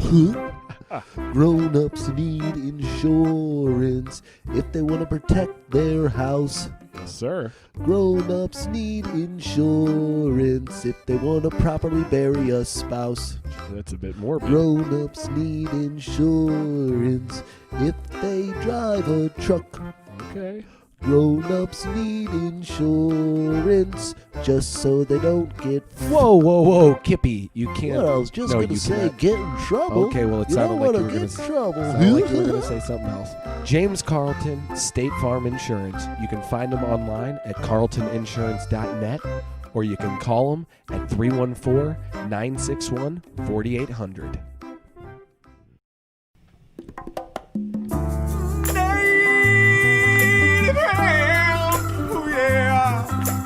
Native hemp inside of me. Native hemp inside of me. Native hemp inside of me. Native hemp inside of me. I got 1,800 milligrams going real good down my throat. When I wake up in the morning and I need a pick-me-up, well, I grab my bottle of native hemp and I splash it on my tongue. Lap, lap, lap. Native hemp inside of me. Native hemp inside of me. Native hemp inside of me. Native hemp inside of me.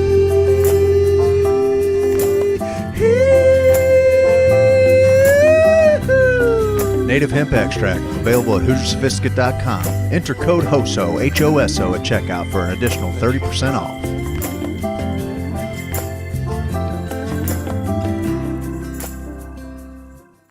Hare Rama, Hare Rama, Rama Rama, Hare Hare. Welcome back, ladies, gentlemen, non-binary, sentient, artificial intelligence, flora and fauna alike, to the second hour of the Hoosier Sophisticate Morning Show, Friday, October 23rd, year of our Lord 2020. I'm glad you all have joined us this morning. No word from Steve-O. I hope he's okay. I'm going to check in on him. I think his little booty hurts. His little booty hurts him today. So, guys, I want you to know. This is something that, you know what I didn't do today? I probably should have done this before Adam came on with his big old brain and his big words. I'm going to take a little dropper of my native hemp extract, and what it's going to do is it's going to improve my cognitive function. Probably going to help a little bit with some neuroplasticity. If I had to guess, it's going to keep my memories where they're supposed to be, right here in my big old brain. Okay, so I'm going to take this little guy.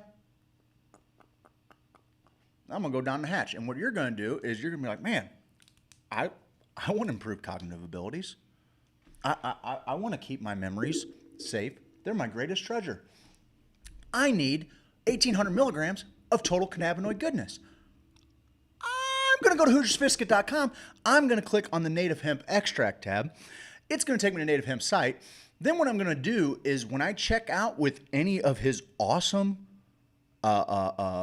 full spectrum hemp flower products, I know that if I enter the code HOSO, H-O-S-O, if I enter the code HOSO, H-O-S-O at checkout, it's going to get me 30% off. The 1,800 milligram bottle of native hemp extract, it's like a $120 bottle of oil. You're going to get it for $84 to your door with your code HOSO, H-O-S-O. Make it happen. It's right underneath me right now. It's right underneath me, right freaking there. Okay? James Carlton, State Farm, 314-961-4800. I called James. I said, James, I got a little crack in my windshield. Is this going to cost me one of my children? Am I going to have to pay with my youngest born child? And he said, Craig, I set you up so that you don't have a deductible, bud. And I would have never believed it because my rate is ridiculously affordable. I have no deductible. Someone's going to come and put a brand new windshield in my little mini. Okay? And that's because James Carlton has been looking out for me since day one. You need insurance. You're not buying from James Carlton. Ask yourself, why don't I find myself worthy of the greatest customer service in all the land? Why don't I find the things that I work hard for important enough to protect? You can ask yourself those questions. And then you can call James Carlton at 314-961-4800. You can say, hey, Craig sold me on this idea that you're the best insurance agent in the game. Prove it. What he's going to do, he's going to start dancing right there in front of you. He's going to challenge you to a dance-off. And then he's going to let you win because that's the kind of guy he is. He's going to make you think that he's really trying. He's not. He's an unbelievable dancer. And then he's going to make you feel good about doing business with him. James Carlton, State Farm, CarltonInsurance.net, Sweetleaf freaking Emporium, okay? They make this whole studio happen, okay? You heard Adam McChesney. We're pretty much the most brilliant content creators this side of the Mississippi. And Sweetleaf makes that possible. They give us a room where we can do some calisthenics. And you can hear my shoes squeaking, all right? We can do all kinds of stuff here, and what we can really do that serves our little soul and our servant's heart is we can help people in the community that need our help. The Matthews family added another family to the Sophisticated Hoosiers group last night, and I got to tell you, I'm super excited they're on board because I met this family at Little Aubrey's funeral, and they just seem like they're as good as they come. So we're going to rally around them, and we're going to help them out. We're going to help them out in their time of need. And that's just kind of what this is. That's what this whole thing is. That's what this show is. This show is a placeholder for the in-between moments where we're creating magic. That's what we're doing. We are, okay, Dennison, I'm glad you brought it up. It's a great segue, my man. We are quitting Facebook. We are quitting Facebook. I didn't today because we were having Adam in here. Also, I'd like to just kind of see, I'd like to measure an entire week out and see kind of what it does. We saw almost no difference in our analytics yesterday. Everybody was happy to move to Periscope, Twitch, or YouTube to watch the show. And it's part of the reason why I know Facebook is, I mean, first off, I know because we haven't used anybody else's material. Everything we record is free use or public domain, or we make it ourselves. I know that to be true, but also any of the other places we're streaming, which have pretty much just as sophisticated AIs to detect such things, none of them throttled us. So that gets hard. It's nice to be on Facebook because this is where our group is at. But Twitch has been working good for the DJ live streams I've been watching. Hell yeah. There's a lot of benefits to Twitch. It's a platform that's completely dedicated to streaming. We'll probably engage a bit of a younger demographic there too, to add to this awesome demographic we've cultivated here. The challenge is that, Facebook, there's 2.5 billion users, and the average person checks their phone, 63 times a day or something like that, something insane. It's just kind of the lobby for everyone's brains, where like everyone just kind of goes out and hangs out. So but here's the thing: if Facebook just puts brakes on it and doesn't allow it into people's feeds, regardless of our organic reach or regardless of if they've chosen to follow and get live notifications or anything like that, then what's the point? So it feels very defeating to try and do that, and ultimately have them shut down a stream and us have no recourse for that. So I would really encourage you, if you're watching on Facebook today, to download the Periscope app, download the Twitch app. Maybe if you're a YouTube Red subscriber, you can watch on YouTube at home on your TV, which is pretty cool. But if you subscribe to YouTube Premium, you can of course play the show when your phone is closed down or in the background. You can do that for free with Periscope or Twitch. Twitch also has an audio only option. So. Twitch has been I think my kind of favorite platform to learn and interact with, but Periscope really has been pretty good too.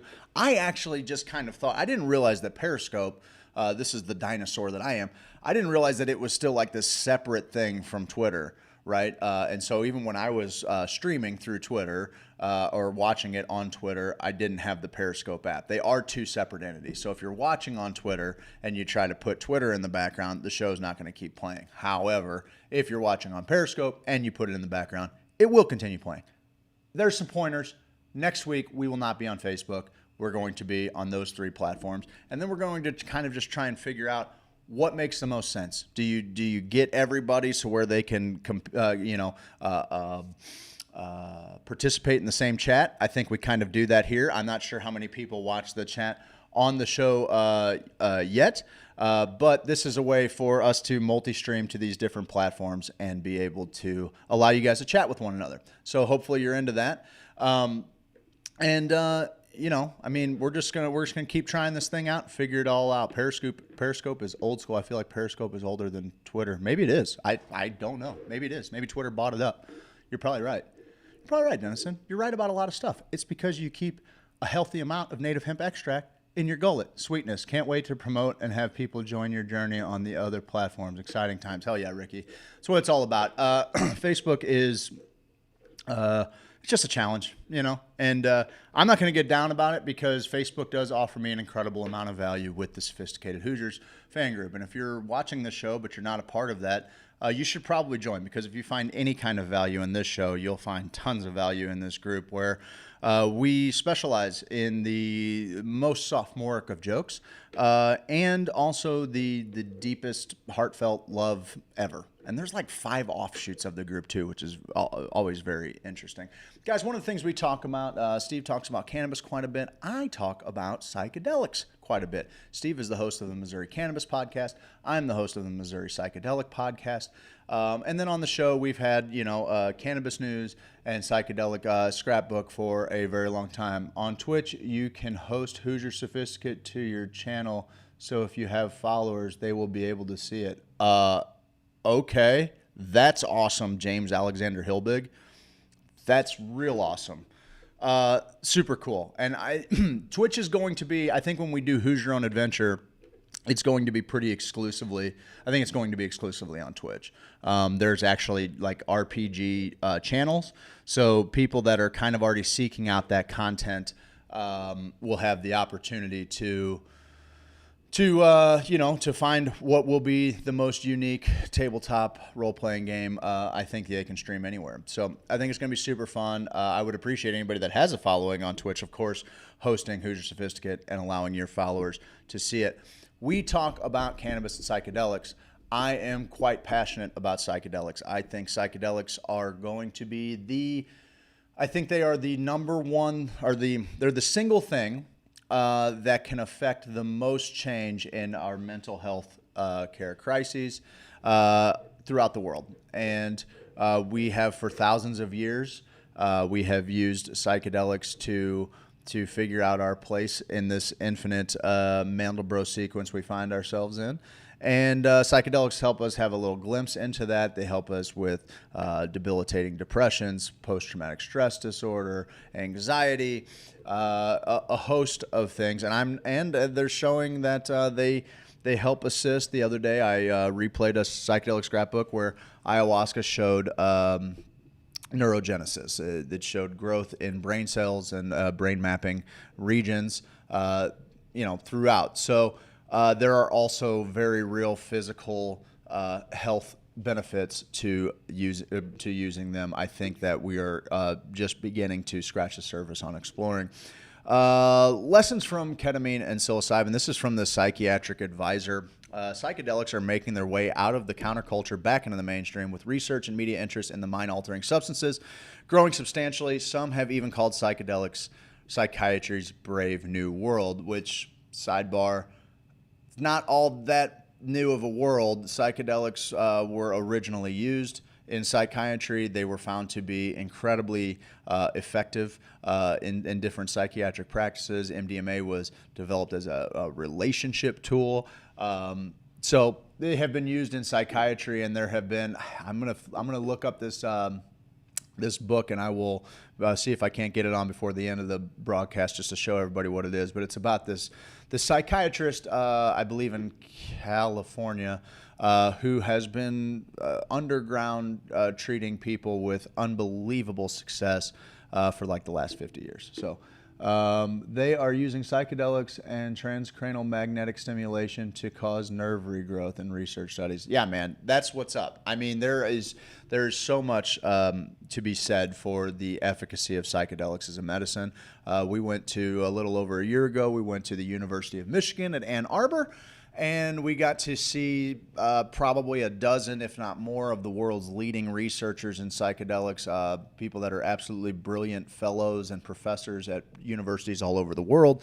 Just talk brain science, talk neuroscience, and how psychedelics and shamanic drumming help affect those things.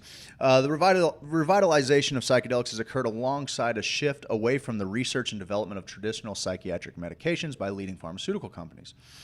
Research on psychedelics, however, remains difficult given serious legal and regulatory barriers to studying these substances in laboratory settings.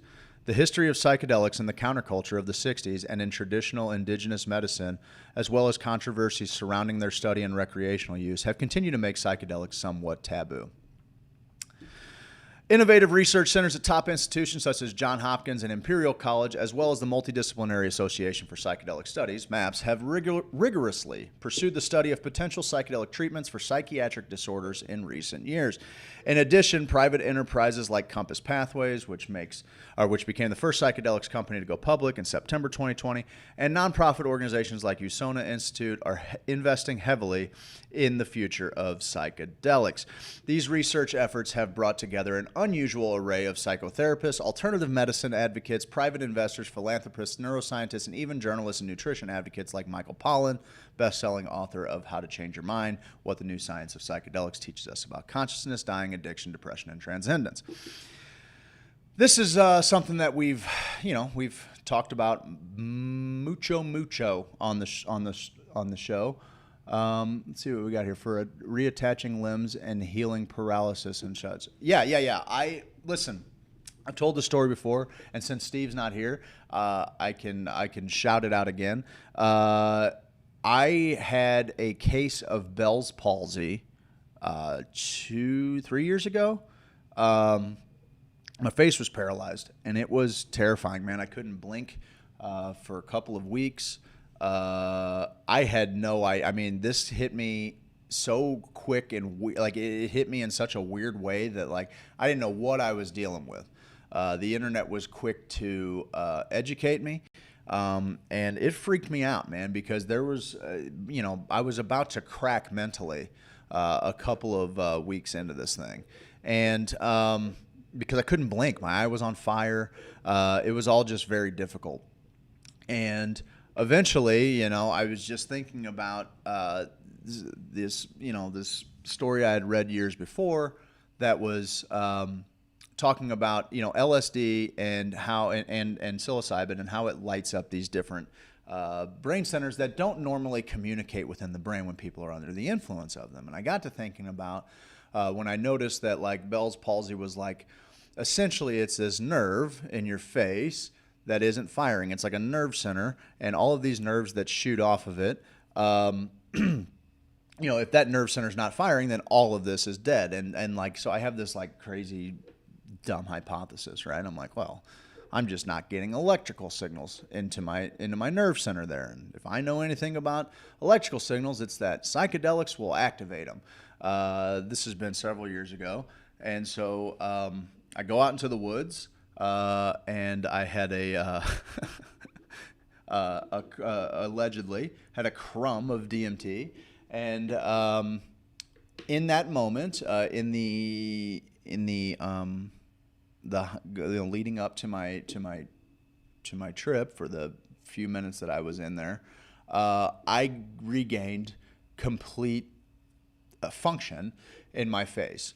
It kind of started slowly, and what was interesting about it was I could feel in that moment my buddy, you know, reassuring me that, yeah, man, you're blinking, your face is moving, your smile's moving, because I was locked like this, like it was crazy.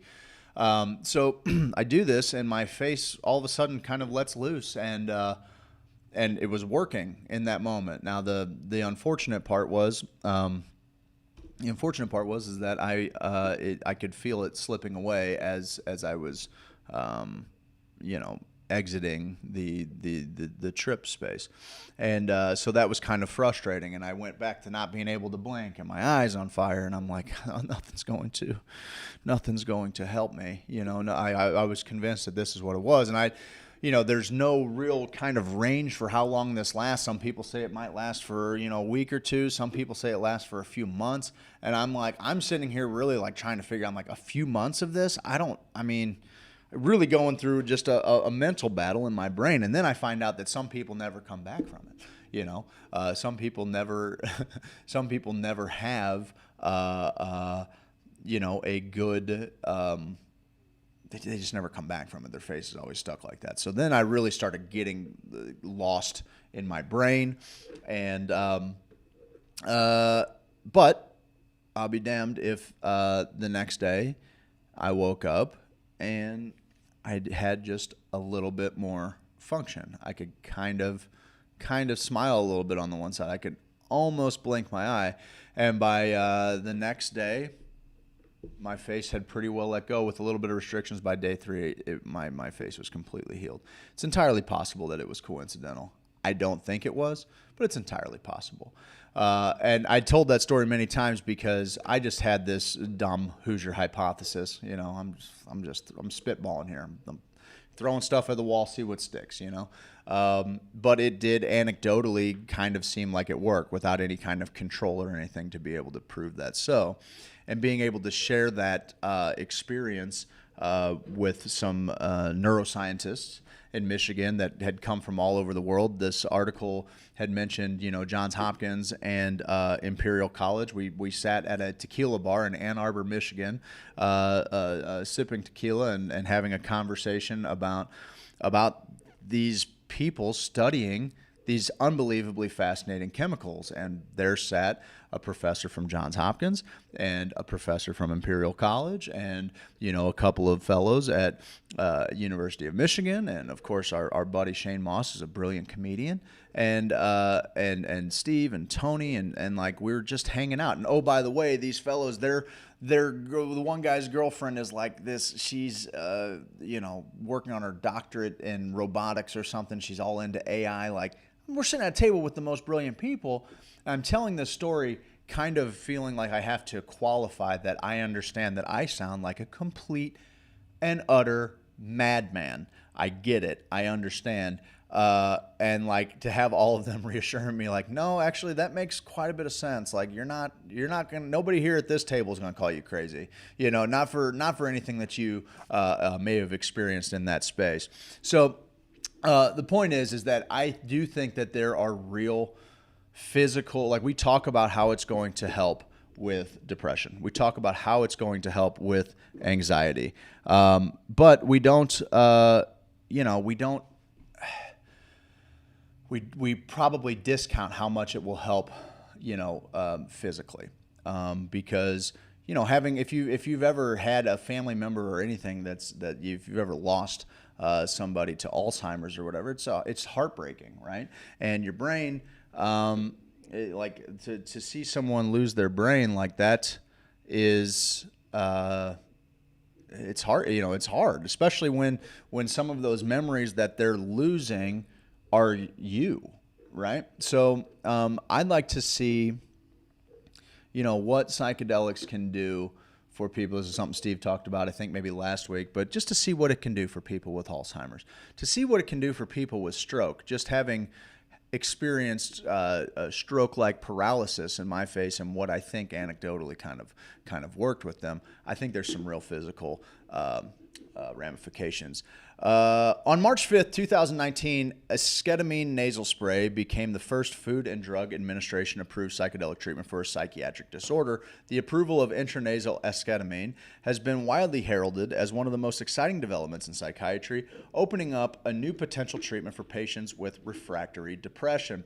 In August 2020, the FDA extended its approval for esketamine in adults with major depressive disorder with acute suicidal ideation or behavior. Offered by prescription in the form of Spravato and classified as a Schedule III substance, esketamine must be taken under supervision due to the risk of serious adverse outcomes related to dissociation and sedation. In addition, patients must take an oral antidepressant alongside esketamine. Why? Enrollment in concurrent therapy sessions may also play a role in facilitating positive outcomes. Let me just say that reading this out loud, that's first off, esketamine is I think it's an isomer, so it's just like it's basically just flipped.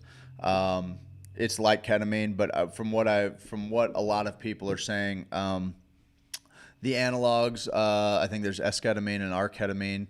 I think Rick Doblin told us that they work, but nothing works quite as well as just ketamine. Problem is ketamine's been around for a long time, and so pharmaceutical companies are not going to be able to make a bunch of money off of that, which is, par for the course. What is new to me reading this is that they must take an oral antidepressant alongside esketamine. Why?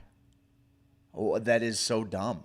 I don't understand. Why would that be why would that be, like, to prove that they're depressed? Like, how fucking dumb is that? That, like, in order to understand the severity of depression, we have to look into someone's prescriptions and pharmaceutical drug use. Like, I even think that that's kind of interesting in the Missouri cannabis scene. Like, you can pretty well get written a recommendation to be a cannabis patient for just about anything. But don't let it be a mental health thing, which is probably what more people are using it for than anything. But don't let it be that, because you have to jump through all of these hoops and prove your history of mental health sickness. And like that to me is crazy. That is crazy talk. Let's see here. Although esketamine produces psychedelic effects through glutamate receptor antagonism, the drug's psychedelic properties have not been a focal point for many advocates. Notably, the FDA approval stresses the involvement of providers during esketamine administration, mainly for the safety of the patient and not for therapeutic purposes. However, some researchers are investigating potential applications of ketamine-assisted psychotherapy. I think it bears noting that MAPS, the Multidisciplinary Association for Psychedelic Studies, we're going next year in 2021. There's a 98% chance. There's a 95% chance. Maybe 98's a little overzealous. There's a 95% chance that MDMA, Molly, what a lot of people press into ecstasy, methylene dioxy, methamphetamine, it is going to be approved to be used in therapeutic doses, in therapeutic sessions. However, it's not MDMA that is being legalized by the FDA. it is MDMA assisted psychotherapy. So I find it interesting that they recommend that, you know, the doctor is present for you to take your ketamine or esketamine in this sense. But don't do it alone because of how dissociative it is. But they're not, like, there is no therapy angle here. So that's interesting. The drug in this case is approved, and therapy is supervision is recommended. But with MDMA, it's essentially the therapy that is approved with the MDMA. And like Rick Doblin said, if you can get there with the therapy, then why take the drug? Makes perfect sense. So I just thought that was kind of interesting that with ketamine, they're not walking you through, they're just observing. Because if they're observing people on ketamine, they're probably observing people in La La Land. That's typically the case. The initial trials of esketamine demonstrate that the new drug may help reduce depressive symptoms when taken alongside an antidepressant. A randomized double-blind active controlled study of 223 patients with treatment-resistant depression found a significantly greater decrease in Montgomery-Åsberg Depression Rating Scale scores for adjunctive esketamine versus placebo after 28 days. Double-blind randomized studies of a double-blind randomized study of patients with active suicidal ideation with intent found that patients treated with esketamine versus placebo had significantly lower depressive symptoms after 4 hours. However, there were not any significant differences in improvements related to severity of suicidality. I'd love to see what the model is for measuring that. And let's see here. I've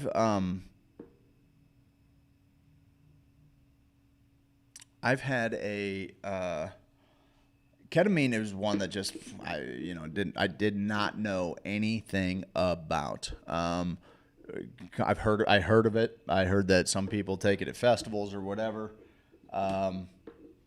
Just the name is a little aggressive for me. But after seeing, there's a video, and I wish I could play it here. I will post it in the Sophisticated Hoosier Group. I'll post it from Hoosier Sophisticate. There's a video of a Canadian dad who is just this, gentle dude sitting there, and he had 2 sons complete suicide, and it's one of the most heartbreaking videos ever. However, watching him and hearing his testimonial about what ketamine has done for him really urged me to kind of look more into what this thing is all about. I have met in the streets so many people who ketamine has changed in a truly profound way, whether that is kind of curing or healing depression, or helping them with addiction. That's one of the things that I think is, when I say that psychedelics are most likely the one thing that we can do. There's so many things that we have to do, but like the one thing I think that can make the most profound impact across a score of our entire breadth of mental health issues are psychedelics. That's not just depression. That's not just anxiety. That's not just post-traumatic stress, but it's also addiction. There are certain psychedelics and dissociatives that have such an unbelievable track record helping people get off of opiates, stop drinking, stop smoking cigarettes. There are bountiful scientific studies showing these things.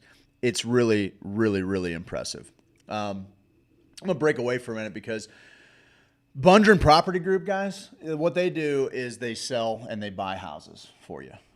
They make sure that you get the best deal. And I was talking about Adam Bundren the other night, and there was a couple that they just really liked this house. They really wanted this house. They were trying to muscle this guy they were trying to muscle Adam into saying, put this offer in.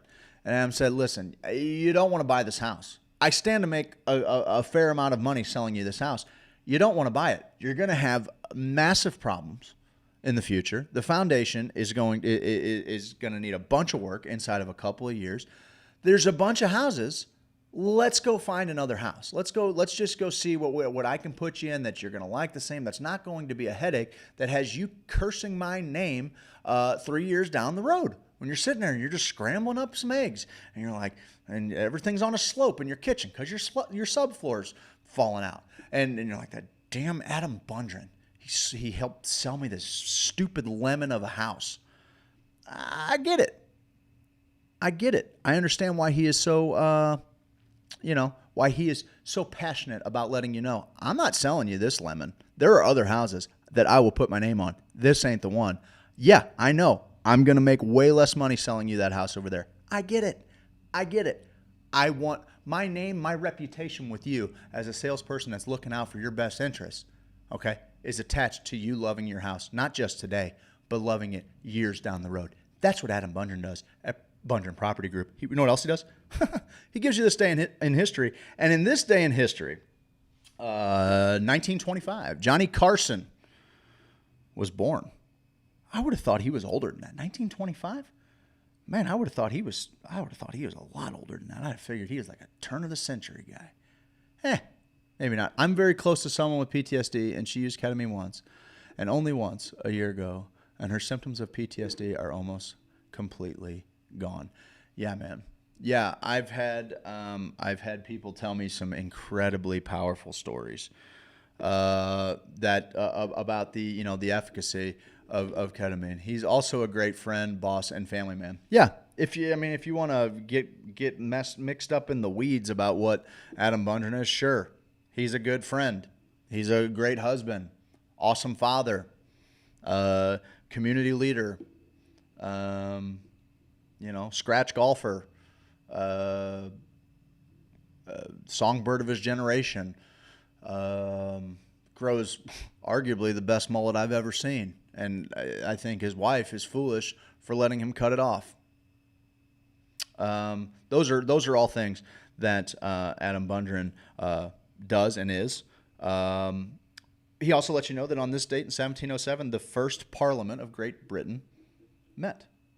So, whatever. What does it all mean? That's what Bundren Property Group do. Guys, moving on to psilocybin. Psychedelic treatments may offer treatment benefits beyond their direct neurobiological effects. The psychedelic experience itself may allow providers an opportunity to work through therapeutical issues with patients, which is the case for psilocybin, the active ingredient of magic mushrooms, and a 5-hydroxytryptamine 2A receptor agonist. In contrast to esketamine, researchers promote the psychedelic properties of psilocybin as a means of engaging with patients therapeutically. As Nutt et al. Noted in their paper published in Cell, that's Dr. Nutt is great. You guys got to follow him on Twitter. He's phenomenal. Psychedelic therapy harnesses a therapeutic window opened up by the brain via the effects of the drugs to facilitate insight and emotional release. Currently, there's promising evidence for psilocybin-assisted psychotherapy. A phase 2 study conducted by the USONA Institute and granted a breakthrough therapy designation last year is investigating supervised single-dose psilocybin administration as a treatment for patients with MDD. This is the study that's going on with Dr. Robin Carhart Harris. We actually, when we went to Michigan last year, we got to see a movie called... I'm going to get that. In a promising open-label feasibility study published in the Lancet Psychiatry, Robin L. Carhart Harris, Ph.D., who directs the Center of Psychedelic Research, Imperial College London in the United Kingdom, and colleagues found that depressive symptoms were reduced at 1 week and 3 months in patients with treatment-resistant depression who received 2 oral doses of psilocybin in a therapeutic setting. The investigators also noted that psilocybin was generally well tolerated. Furthermore, psilocybin has reduced anxiety and depressive symptoms in patients with cancer, demonstrating sustained improvements at 6-month follow-up for nearly 80% of patients. That is incredible. One of the things that I think of, and we talk about around here, and especially Ram Dass helped me understand it, watching,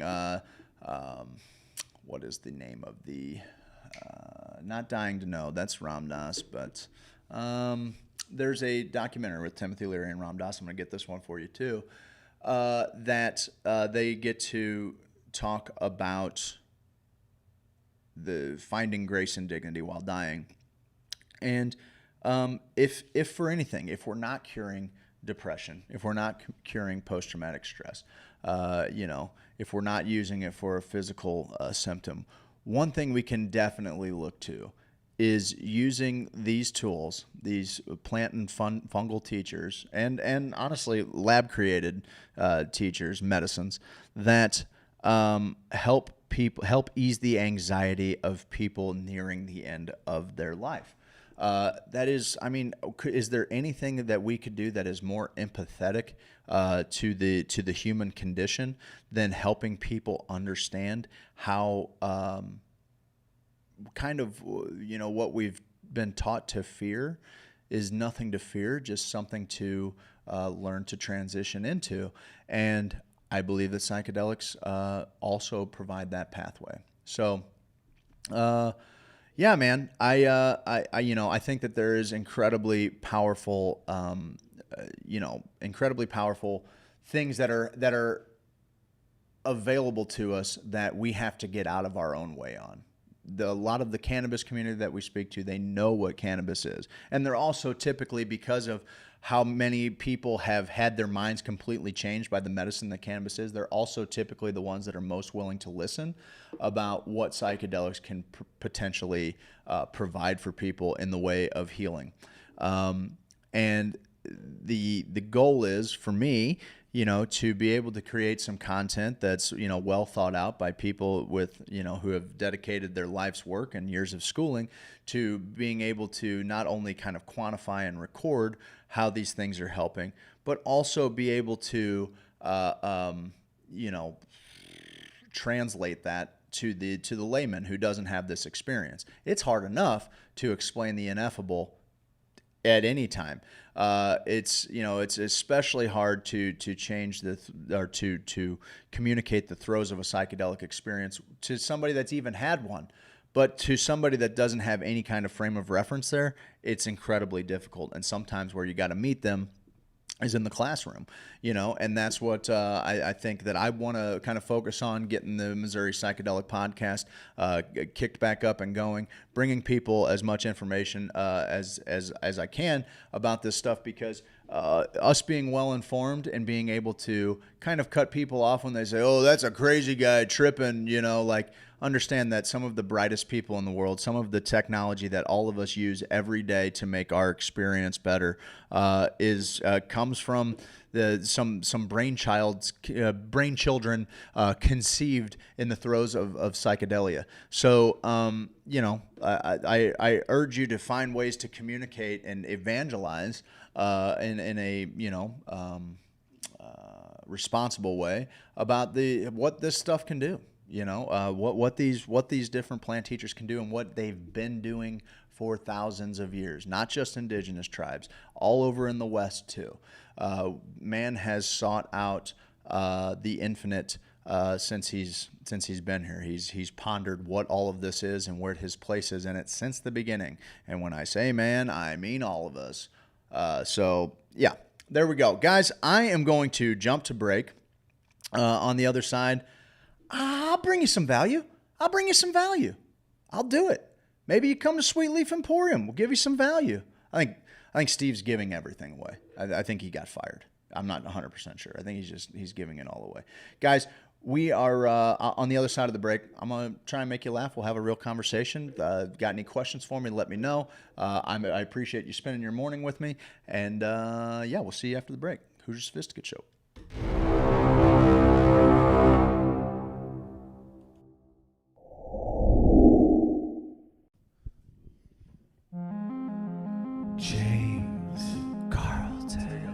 Insurance 314-961-4800.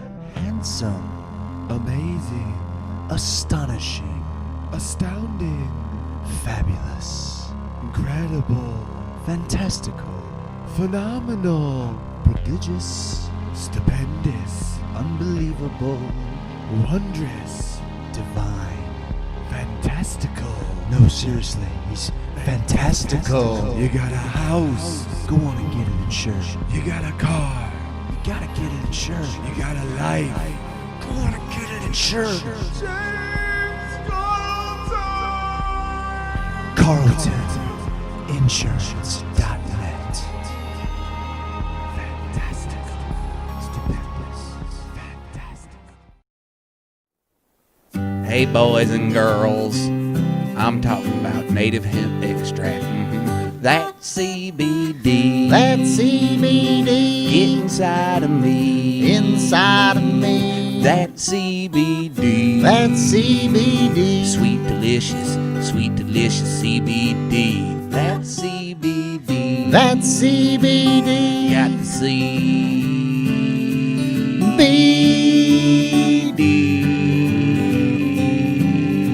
CBD native hemp. That CBD. That CBD. You can get it from me. I can. That CBD. That CBD. Inside of me. Inside of me. That CBD. That CBD. Inside of me. Inside of me. Inside of me. Inside of me. Inside of me. Inside of me. No. Inside of me. Inside of me.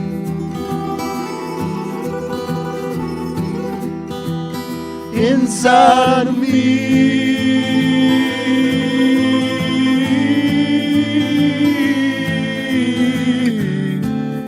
Native hemp extract. 1,800 milligrams of total cannabinoid goodness from Pike County, Illinois. Get yours at HoosierSophisticate.com.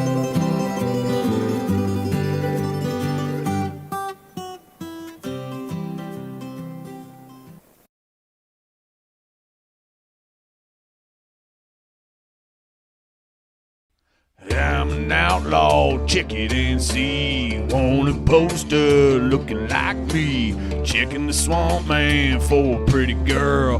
Being an outlaw in an outlaw world. Hey, I'm an outlaw, check it and see. Wanted poster looking like me. Walking my hound dog, serving that swamp. Catching crow that do the sweetly stomp. Everybody do the sweetly stomp. It's a stomp, it's a wiggle, turn around, a little tickle. It's a stomp, move your feet, head on down to Sweet Leaf. Head on down to Sweet Leaf. Head on down to Sweet Leaf. Dude, man, get on down to Sweet Leaf Emporium and do that Sweet Leaf stomp, man.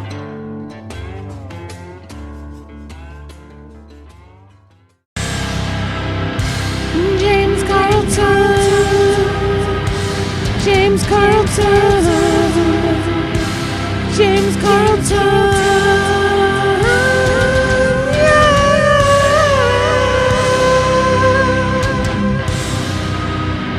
You gotta get your insurance.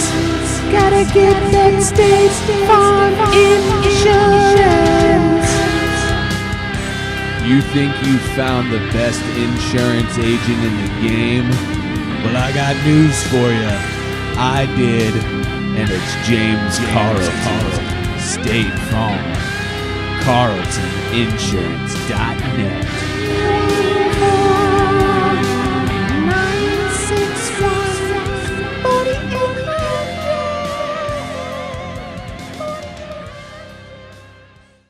Hare Rama, Hare Rama, Rama Rama, Hare Hare. Welcome back, Hour 3, Hoosier Sophisticate Show, Friday, October 23rd, year of our Lord 2020. Glad you're hanging out with me this morning. I'm having a good time. I'm having a real good time. Partially because I have great sponsors in my stable, because the sponsors in my stable are my friends. And all of them are doing good in this world. If you guys joined us in the first hour, you got to see the brilliant and abundantly handsome Adam McChesney from Mizz Marketing come in here and just kind of hash it out a little bit, talking about, you know, trying to engage people, finding a ROI on your spend. The guy, he's really sharp. He's got some pretty cool ideas. We've already, honestly, working with like the three of us working together, we've already generated some business for him. We had a blast shooting a video with him. He's a natural. He just took right to it. He just got up on the stool and just kind of like to give people a little glimpse of the gun show, you know. He knew exactly what to do. His breath cadence is everything. We love you, Dennison. And Dennison, you know, he makes native hemp extract. And it's the best, bud. Okay? It's the best total cannabinoid product I've ever used. My brain works better. It was what helped me bring all of that psychedelic information to you last hour, which I want to, again, shout out, and I did in the beginning, but just to let everybody know, that was from psychiatryadvisor.com. The article is Psychedelic Drugs, Lessons from Ketamine and Psilocybin, written by Benjamin Williams. Really, really interesting stuff. Nothing new to any of us, but important nonetheless. I am really excited about the momentum that psychedelics and the momentum they're picking up. Compass Pathways, we talked about it in the article, became the first publicly traded psychedelic company in September. There are plenty of other people. We talked to Mike Arnold. He's a Missourian that lives out in Oregon. Good dude. He runs or is part of the team at Silo Wellness, who actually one of their officers lives right here in St. Louis. There's big doings in the business world with psychedelics, and it's now become. It's funny because a lot of things I would kind of get bored with or be turned off by them becoming kind of a mainstream meme, right? But in this case, the availability for a conversation surrounding psychedelics, which is something that I would have just loved to have had. Anybody to talk to about, 10 years ago, there was only a kind of a small circle that were willing to talk about. Now, all of a sudden, you're seeing things pop up in kind of more traditional media outlets. I'm seeing, family members, people that I wouldn't necessarily think, to necessarily be hip to that information, people in the community. All of a sudden, they're having a conversation because of a thing they saw or a book they read or something they heard on Joe Rogan or something they heard on Hoosier Sophisticate. I don't know. The point is, let's get as many people as much information as possible so that when they have a friend that's trying to learn something, that friend can be swayed by the science, can be swayed by the good that these things are doing. So on that note, Dying to Know was the name of the Timothy Leary and Ram Dass documentary. It's on Netflix. It's great. It's the two of them sitting down after they hadn't seen each other for like 20 years or so. It's really interesting. And then Magic Medicine was the Robin Carhart Harris documentary that we saw at the University of Michigan, kind of outlining. That one followed, I think, 4 different patients who had like the worst of the worst as far as the depression goes, but the study itself had 22 people in it, and I believe 18 of those people saw significant reductions in their depression and an increase in their quality of life.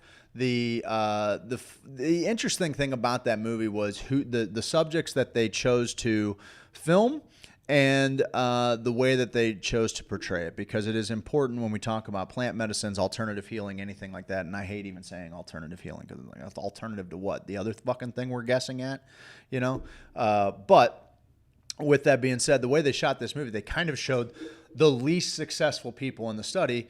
I think as a way to kind of remind people that none of these things are a panacea. You're just not going to find a quick fix pill for any one thing. And it was really, really pretty interesting stuff.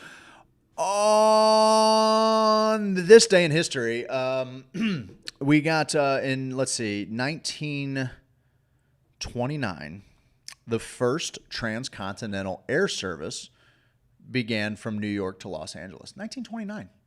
Whew. That's pretty impressive. That is pretty darn impressive. Back on the psychedelic kick from InsideHook.com, New York City now has a legal psychedelic clinic for mental health. This isn't the shrooms trip you took back in college. It's better.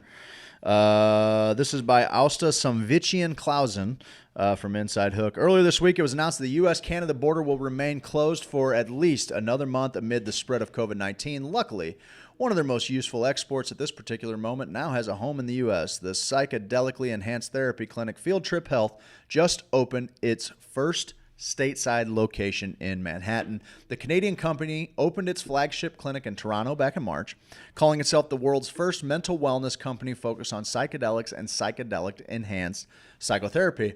And while the concept of psychedelically enhanced therapy isn't new in itself, you've probably heard about Silicon Valley's obsession with microdosing. The ability of companies like Field Trip or Ember Health to create a sense of normalcy around the practice certainly is. The medical world's renewed interest in psychedelics has gotten the attention of prestigious institutions such as Johns Hopkins University, which recently launched its own Center for Psychedelic and Consciousness Research, the first of its kind in the U.S. dedicated solely to studies on the effects of psychedelics on everything from smoking addiction to anorexia and Alzheimer's disease. And that leads me to, if you're on Twitter, a great follow is @drug_researcher. That's Dr. Matthew Johnson from Johns Hopkins University. That dude is a wealth of knowledge. He's a friend of the show. He has come on. If you want to check out an interview we did with him where I completely shit my pants, you should go to HoosierSophisticate.com. Check out the audio tab in the interviews tab on there. You will find a conversation we had with him. It was actually on Bicycle Day last year, so it was about a year and a half ago. The guy's brilliant. He's a great follow, and he is kind of one of the guys, him and Roland Griffiths are essentially running all of these studies at Johns Hopkins. He's a brilliant dude. Taking a quick look back at the evolution of commercialized medical marijuana in the U.S., the once taboo substance has now enjoyed much wider praise, not only for its capacity to treat symptoms from anxiety to back pain, but to stimulate the economy through increased tax revenues, job growth, and investment opportunities. In places like Los Angeles and Denver, medical marijuana is easy to purchase and available in the form of anything from designer gummies to iced tea. Information about individual dosage and intended effects are now clear and available for the user, which has gone a long way in destigmatizing the substance for reluctant users. In a way, that's what the world of regulated psychedelic enhanced therapy is inching towards. And in Field Trip's case, the substance is ketamine. They take the substance out of a dorm room or music festival setting and place it in the hands of certified psychologists and doctors with science-backed knowledge on how your mind and body react and who are also on standby should anything go wrong. So it sounds like that kind of leads into what we talked about before. Who are you? You guys got anything to clean pee? Yeah, it's up front. Did Steve not help you up there? You guys got anything to clean pee in here? There's no one there. I'm just a small gentleman looking for clean piss, man. Open up. It's not clean, actually. Mine's not clean. Oh, you're going to cup it? Okay, I just got to carry it to the doctor's office from here. Give me some clean pee, everybody. Hey, if you got clean pee out there, hit me up. My name is Sir, we Marmaduke. sell advertising. We sell advertising. If you want to advertise on our show for Clean Pee, there's going to be a cost associated with that. I just actually just got off the phone with Adam from Mizz Marketing. Oh, yeah? Yeah, I got 10 piss lead generations. 10 people. I went from 1 piss lead generation to 10 piss lead generations. That's pretty good. That's Mizz Marketing. That is Mizz Marketing. That's what he does. I just met him. He'll get you all the piss you need. I'm swimming in piss. Literally. I'm swimming in piss right now. Just a tiny guy. This desk is tall. Yeah, just a little wee little lad, just looking for a little piss, man. Does anybody have any clean pee? There's a couple. My name's Marmaduke. That's 2 words. Langley. Oh, it's Marmaduke? Yeah. Oh, okay, that's not bad. First name Marma, last name Duke. Marma. That's an interesting name. Is it a family name that passed down to you? I'm the crazy one? Marma? Damn. Guys that had no culture. I can see why the other guy left. Well, right on, man. Yeah. Help yourself to some piss, man. Okay. Oh, I'll be right back. I gotta get some piss. Cool. Yeah, it's up front. It's behind the case. It's $47.99. Well, there you have it, guys. On top of running an unbelievably educational show about psychedelics and lead generation and return on investment, we also sell piss. We sell piss.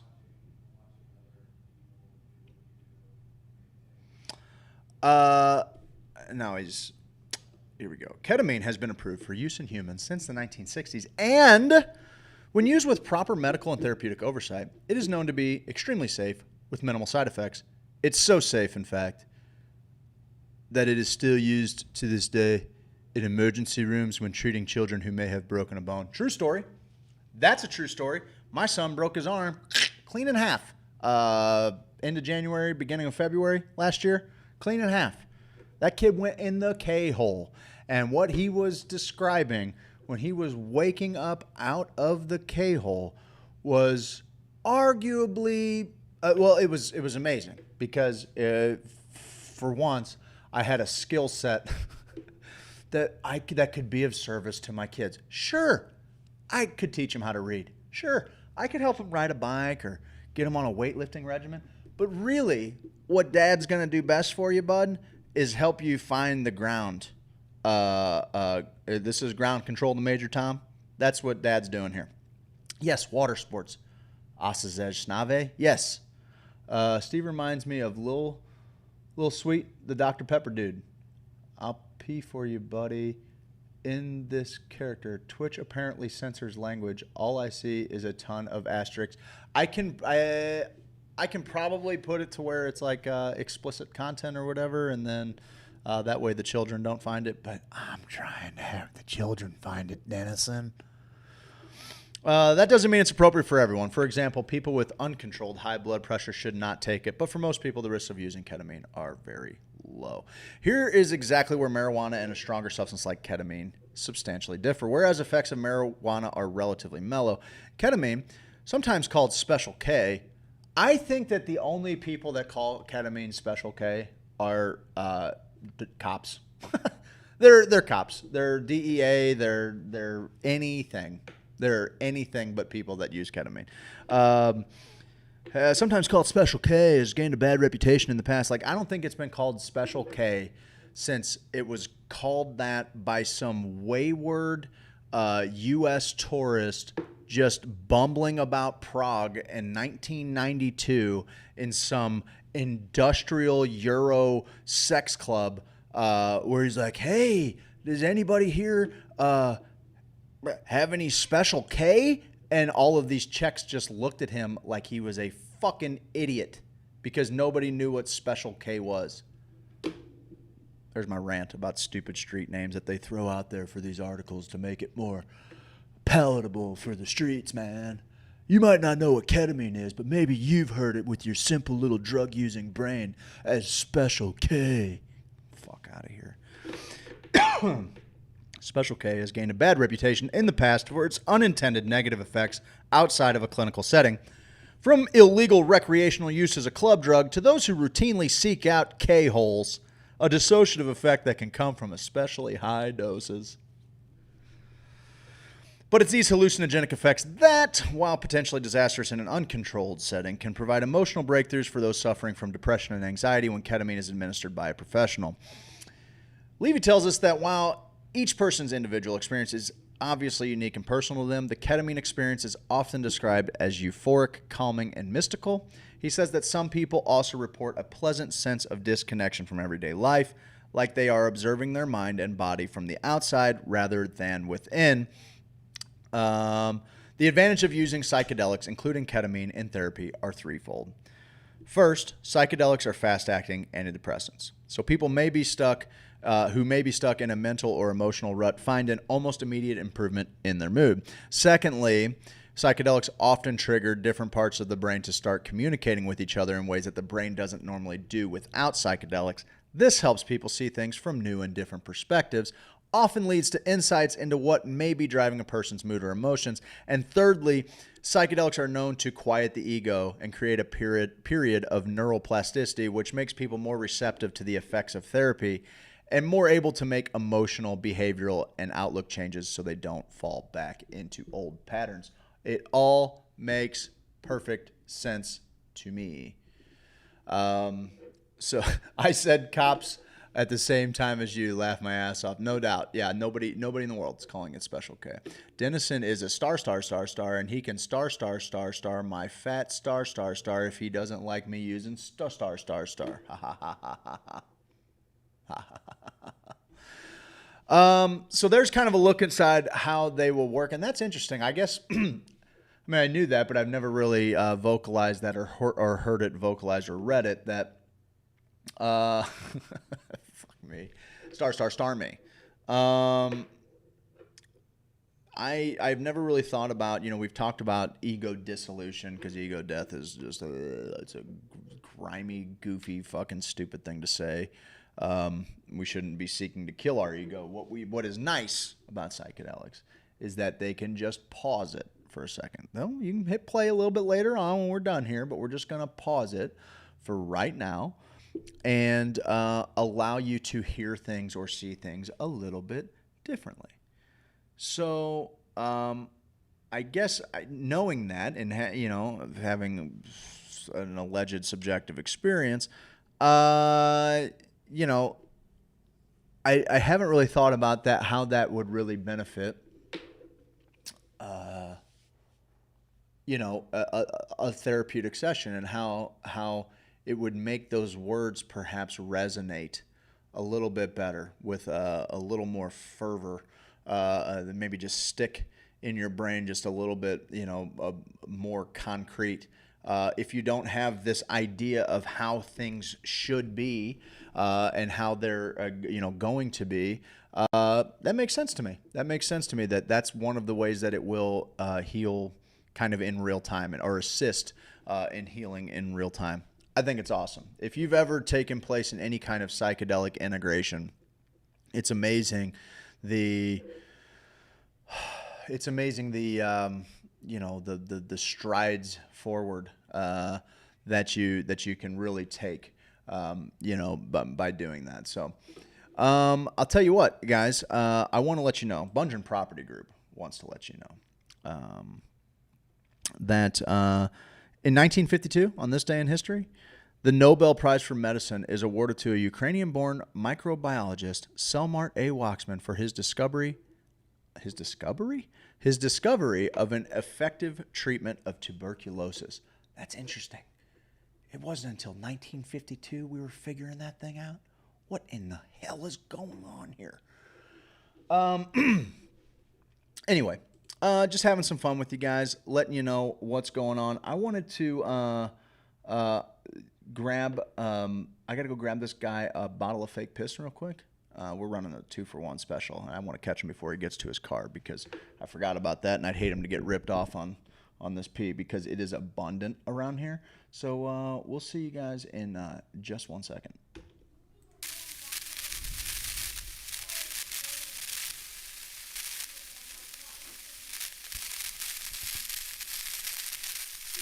As a gay college student lay hospitalized in a critical condition after a severe beating, this small city, which bills itself as Wyoming's hometown, wrestled with its attitudes towards gay men.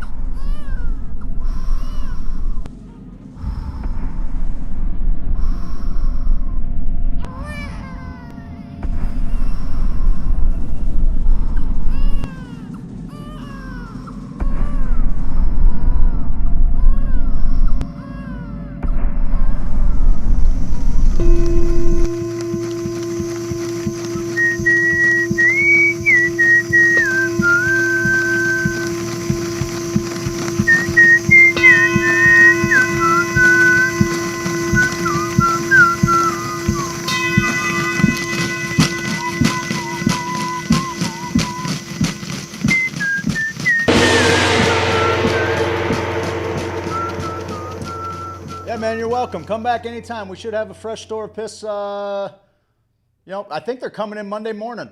Tell all your friends. Oh, hey guys. Just wheeling and dealing on the finest and freshest clean piss here this side of the Mississippi. People are worried about it. People are worried about. Missouri is a legal market now, and I don't even know if I can advertise this. I don't even know if it's legal to advertise that. We actually have real human piss in vats that is clean. We imported it. And it's been tested, taste tested, smell tested, and totally clear. We're in the clear. So tell your friends. You never know. Guys, I want you to know that on this day in history,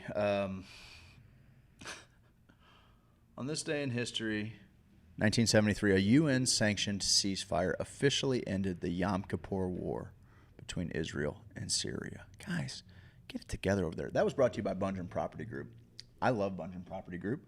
I'm a big fan of Bungeon Property Group. And I'm just having Adam in here today from Mizz Marketing and looking at our stable, and I'm trying to do a little gratitude practice here about just the things that I'm thankful for and what it is that we're creating and who it is that we're riding into the battle with. Having Dennison, having Jason Long, having James Carlton, having Adam, and having Adam Bungeon and Adam McChesney, having all of those people riding into battle with me makes me feel real good. It makes me like my chances a lot. And I'm just really excited about doing more stuff with them and working with Mizz Marketing to help all of the people that you yourself, like you got a small business. You're trying to find ways to advertise for your business within your budget that is, that has a value. And that's something that we can help with. Like one of the things that I think maybe Steve and I, for all of the egocentric boasting that the two of us do, one of the things that we don't probably emphasize enough is our desire to create commercials and content for people that even choose not to be sponsors. We get it, man. This is a racy show to attach your name to. I understand. However, people need fresh. They need engaging content that people are going to be scrolling through social media and be like, what is going on? They have to go back and watch it. They're going to interact with your stuff. That's what we want to create for you. That's what our business is. This right here is our passion. This is where we go to scream into the void, to to yell at all of the people that are already agreeing with us. Me and Dennison just said cops in unison, for Christ's sake, guys. But the value that we provide is creating content for businesses of all sizes at whatever level of professionalism they see fit and they want to pay to have produced. And I'm really excited to be doing more of that with people. I'm just, that to me gets me fired up. No, man. No. No. You guys only have fake poop here. We got that too. Who tests poop? Who tests poop? Yeah. Who tests poop? Jeff Goldblum. I bet he do. Jeff Goldblum, Jurassic Park. How you doing, bub? Good. Yeah? Yeah. Doing all right? That is a great look. It's not bad. I think you should maybe commit to that. I like the flip in the. The flip coming out of the hood. That is a solid look. And you look like every sketch of the Unabomber ever. But other than that, you should read my manifesto. It's getting good. I'll bet it is, buddy. Working on it the last couple days. Come at me, dog. Come at me, dog. How you doing today, bud? You feeling okay? Yeah, much better. Good. Got some sleep. Got to see the kids this morning. Good. Pooped my brains out. I can't do garlic sauce. What'd you have garlic sauce on? Pizza.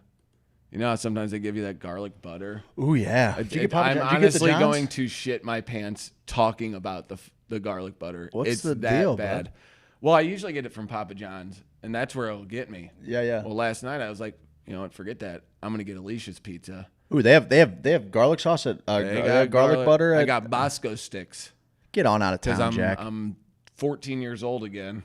I Got myself some Bosco Who doesn't sticks. like a Bosco, bud? They were flattened. They weren't the best Bosco sticks, to be honest with you. They really skimped on the Bosco. So, Alicia's, if you're listening, fucking get your shit together with the Bosco sticks, okay? Had a Bosco stick. I was dipping those in. And I was telling Jen.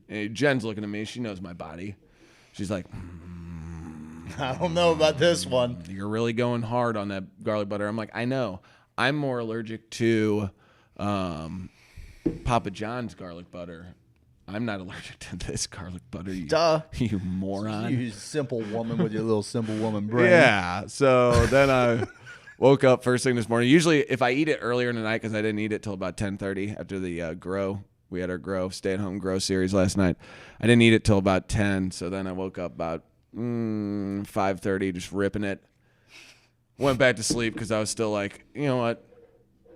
The world doesn't need you, bud. Like, go back to bed. You're good.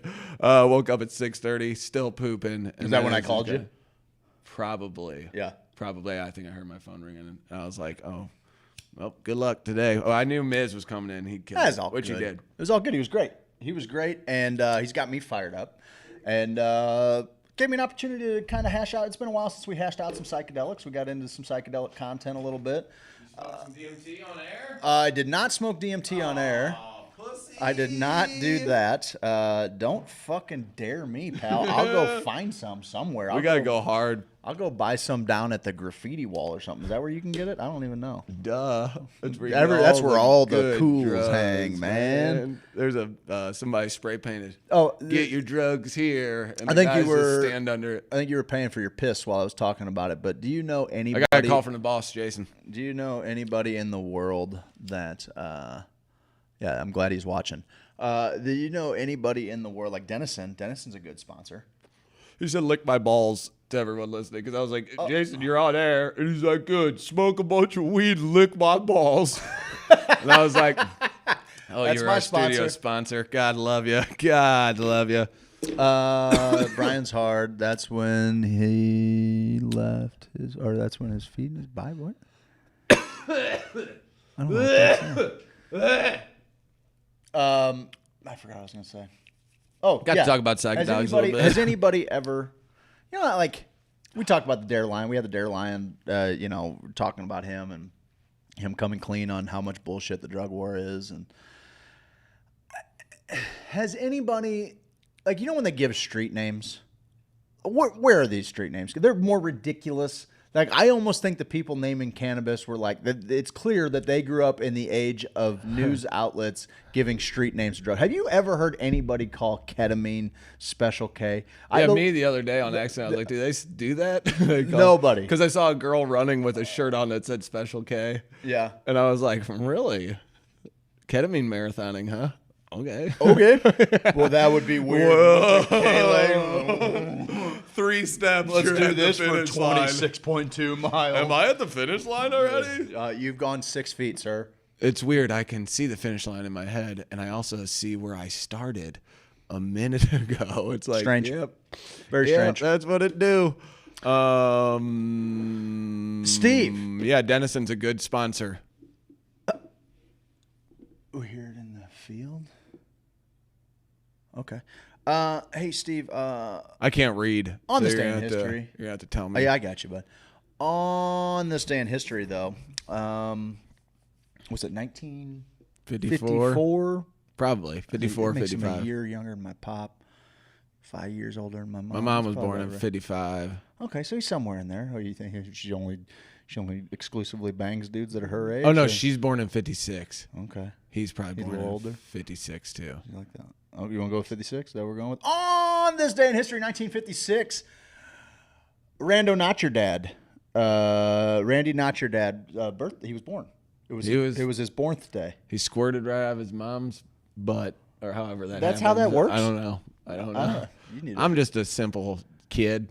I'm just a kid. That door said no minors. I'm only 16 years old. Man. Get out of here, pal. What is a minor? I'm only 12. What is a minor? Somebody looks for gold. My question is 18 an adult now? Because you can't, here's what I'm asking. I can't buy booze. That's been a thing forever. Like, it seems to me like once you become an adult at 18, you can be tried, put in prison, tried as an adult. It seems like once you become an adult, nobody can tell you what you can and can't do. Like, but they still do. Why they do in lots of areas, but like even after 18 drinking, and 21. Like, I think cigarettes, you got to be 21 now? Yeah. What's the deal with that? I mean, whatever. That's fine. I don't care because I'm 36 and I don't really smoke, Yeah, but whatever.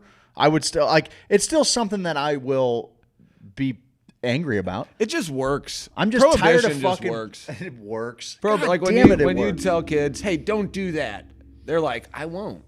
It's nice. It's a nice deal that kids just straight up listen without any facts given to them. You just kind of pick an arbitrary age that they know them and all their peers are at different stages in their lives. That age really doesn't mean anything. It's a maturity concept, sure, more than anything, no doubt. But they get it. You know what I mean? The kids, they understand that if you say, no, don't do that, that'll hurt you. And they say, why? You say, trust me. And they say, okay, I'm going to do what you tell me to do. Yes. Until the day I die, I'll do what I am told. Yeah, Till the day I'm farting down a river. As a smoker, I still think cigarettes should be illegal. If anything should be illegal. I understand that, except if Don't I want to drink make antifreeze, anything illegal. If I want to drink antifreeze, I'm going to fucking drink antifreeze, bud. Nobody tells me what to do. Nobody tells me what to do. Can we just like not hurt each other or take each other's shit? That's called the non-aggression principle. It is a central tenet of libertarianism. And libertarians are swine. They're fucking dumb shits. No, I think it makes sense. Yes, it makes perfect sense. I think it makes some It's, sense. I mean, as far as being born a free, sovereign person, as long as everybody adhered to the non-aggression principle, we'd all just be kind of doing what we do. We need a rite of passage. We need a rite of passage, I had a bubble in my throat. Oh my God. We need a rite of passage. Sound like Meat Wild. Yeah, totally. We need a rite of passage again. Agreed. Like a night, 2 nights in the woods, something. Balancing on one leg on a totem pole. Something. Getting the guy shooting spitballs at you. That's what Bumblebee we're tuna? missing. Once you kill a wolf. Yeah, fuck yeah. The Spartans used to just put kids out there. If you live, cool. Now you got to fight for the rest of your life. And if you die, sweet release, kid. I don't know. I'm Greek. Suffer for the rest of your time. Yeah. You don't have to suffer this insufferable human existence unless you murder a predator in the woods. Yeah.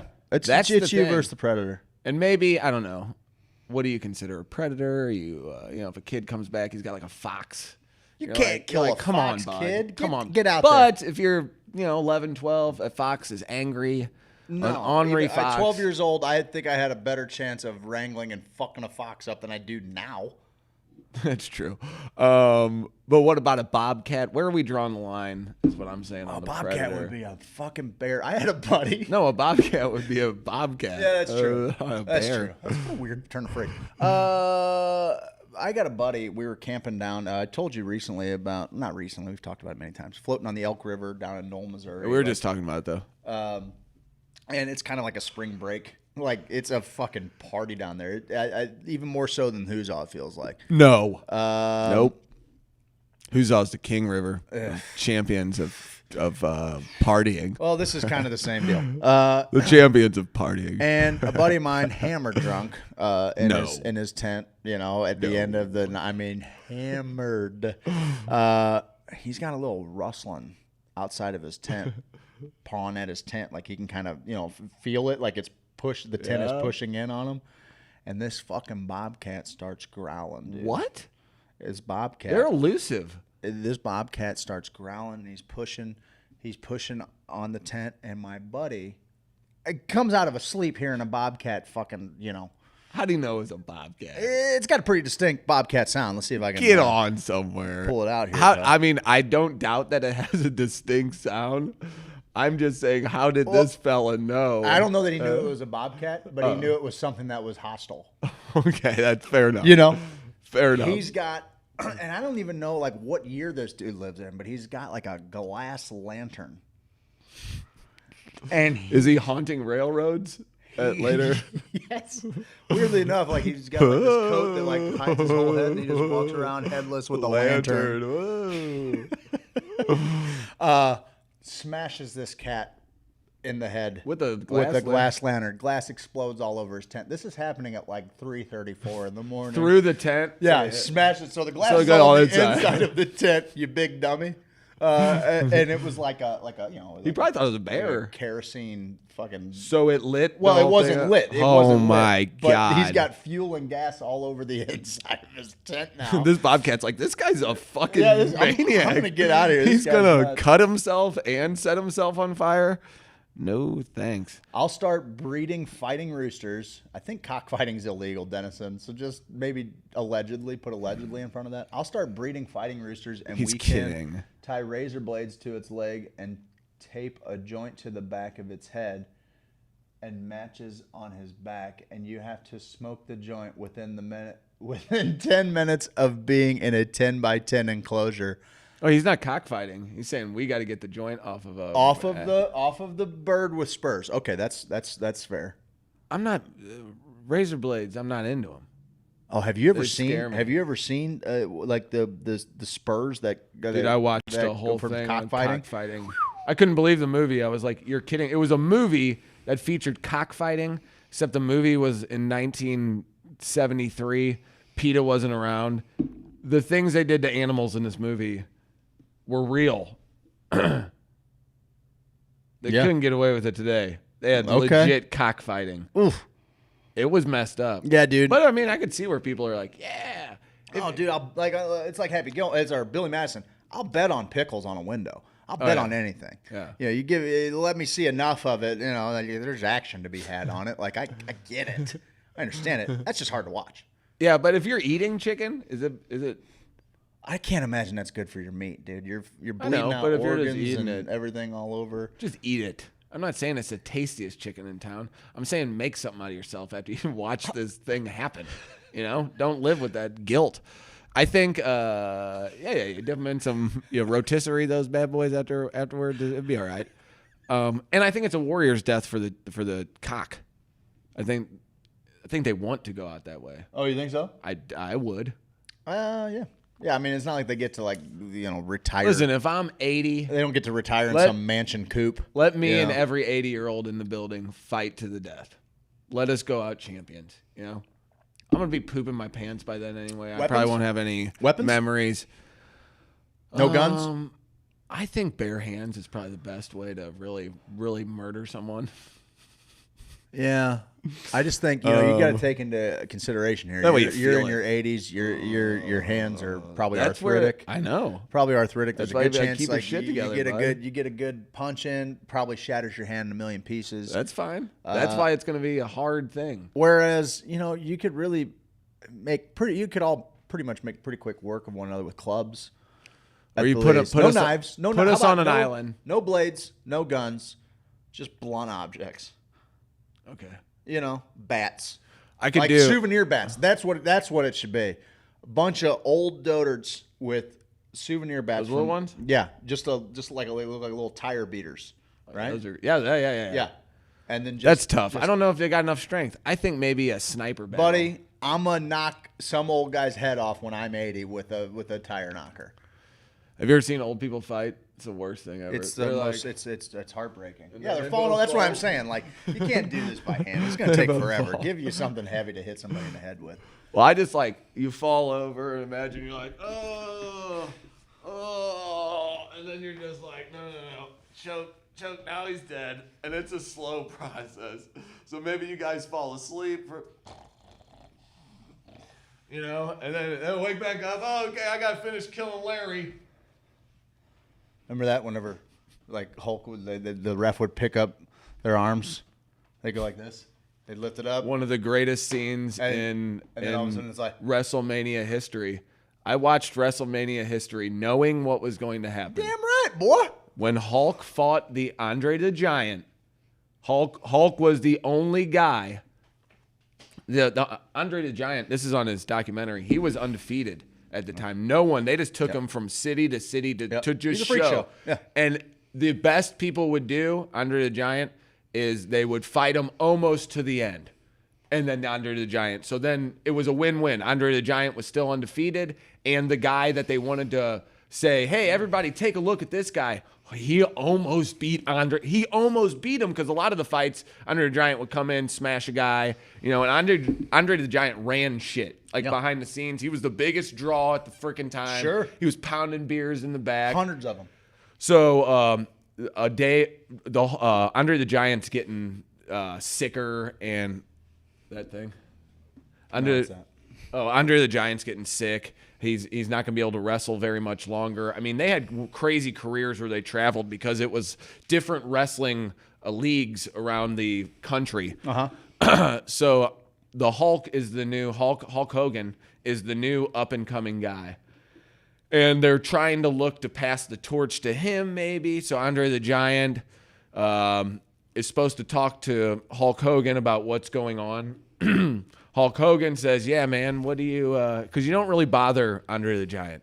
Yeah. You just go out there and wrestle. Like, figure it out. Right. Andre the Giant's... He's not here to practice. I'm a giant. Practice? Yeah, I'm a giant. What Talking do you about want practice? to do? So, he was the original Allen Iverson. So Hulk kind of comes up to him, you know, a couple weeks before, and he's like, hey, Andre, you want to go over some stuff? And he's like, leave. You know, says something like, just, you know, he was that guy. He's like, go. And okay, Jesus Christ, okay. Because he had like a temper behind the scenes. So they're like, Jesus, could you imagine? Get out of here, dude. What are you going to do, bud? So, oh, God.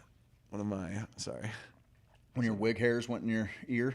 Oh, God, a bobby pin almost just went in my fucking eardrum. Jesus. Just in case I need to pick a lock. No. So Andre the Giant, no one knows what he's going to do. They don't even know at WrestleMania what he's going to do. If he's going to keep wrestling or if he's going to pass the freaking torch. So Hulk Hogan comes up to him again. Like, hey, Andre the Giant, just not to bother you. What do you think? How do you think it's going to go? And he's like, don't worry about it. You know, and so Hulk is freaking out the whole week leading up to this. He's supposed to fight Andre the Giant at one of the biggest events that they've ever had. I think it was in New Orleans or Houston. No, I think it was the Pontiac Silverdome in Detroit. Which is a huge, I mean, one it of is the huge. domes. It's Yeah, like 100,000. And I'm like, oh my God. So they go out there. Even right before they go out, he still doesn't know what's going to happen. He's like, oh Jesus, his stomach's in knots. He's like, what is the Giant going to do? The Giant gets out there. They start wrestling. The Giant starts throwing him moves to do. He's like, leg drop, you know, doing this. Okay, pin me or get me over here or whatever, you know, kind of. And Hulk Hogan's going, okay, is this happening? What I think is going to happen? And they go to the thing where Andre the Giant gets him, and the Hulk's like, 1, 2, and he does it that third time, and the Hulk's like, and dude, the stadium goes. The place lost its fucking mind. And then he's like, body slam. So Hulk picks up Andre the Giant, body slams him. And he's like, leg drop. And telling him what moves to do. Hogan comes over for the leg drop, pins him. The history of wrestling has changed forever because of that moment. That's fucking awesome. It was that gets me juiced up. Are you ready for your morning motivation? You can't do anything. You can body slam Andre the Giant. Hulk Hogan, that's what he listened to your morning motivation. Probably. He did that. I liked reading the transcript. Can we get the transcript? Oh, we can. We've got just enough time to get through that. Can I get? So we were reached out to by a company because our podcast is really gaining some traction. Yeah, we're reaching a lot more people than anybody would have ever given us credit yeah, for. That's literally pretty much what it said. came down to. So they asked if they could transcribe our podcast from, I believe, the 15th, right? Was it October 15th, I think? But this thing, clearly it's an AI, right? Like it's something that... It's funny. They think your meditation voice is a different person. Yeah. That's really? Speaker 2, and then we're speaker 3 and 4.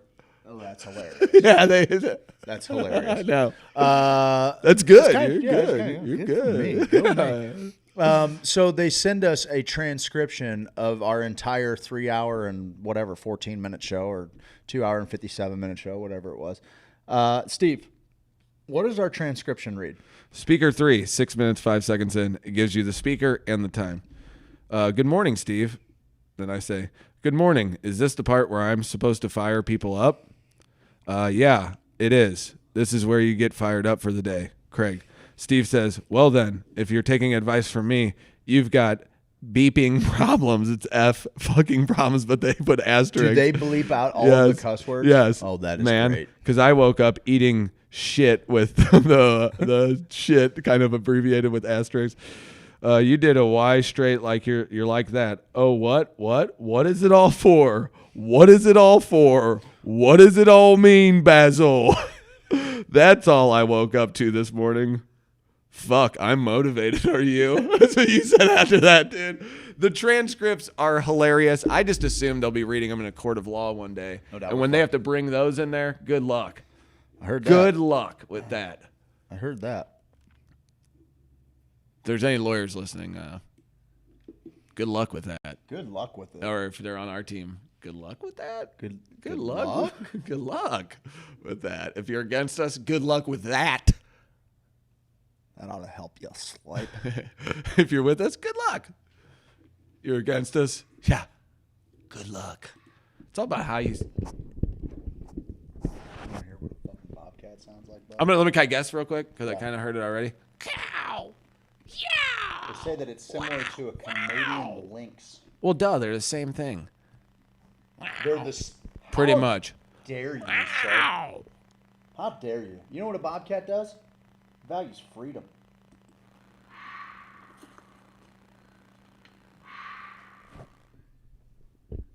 That's a terrifying little yell. It's also pretty similar to what a fox sounds like. What does the fox say? Want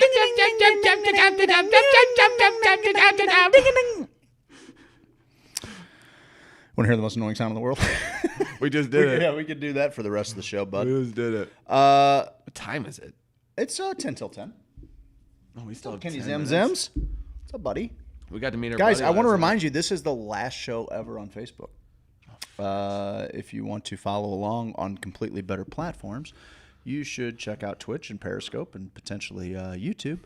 If you're a YouTube Red person, you can put the app in the background, put the phone in your pocket, you can listen to it. But on Periscope and Twitch, you don't have to have any kind of premium package to be able to just listen to the show while you're going about your business at work in the morning. You might want to put some earbuds in because we're going to talk about ding-dongs. He is. Yeah. Steve's going to give it to Not you me. straight. I'm a straight man. I'm the straightest man in the whole dang land. I'm a straight man. I'm a straight man. I'm the straightest man in the whole damn land. I'm a straight man. I'm a straight man. I'm the straightest man in the whole damn land. So this is when we need a loop station.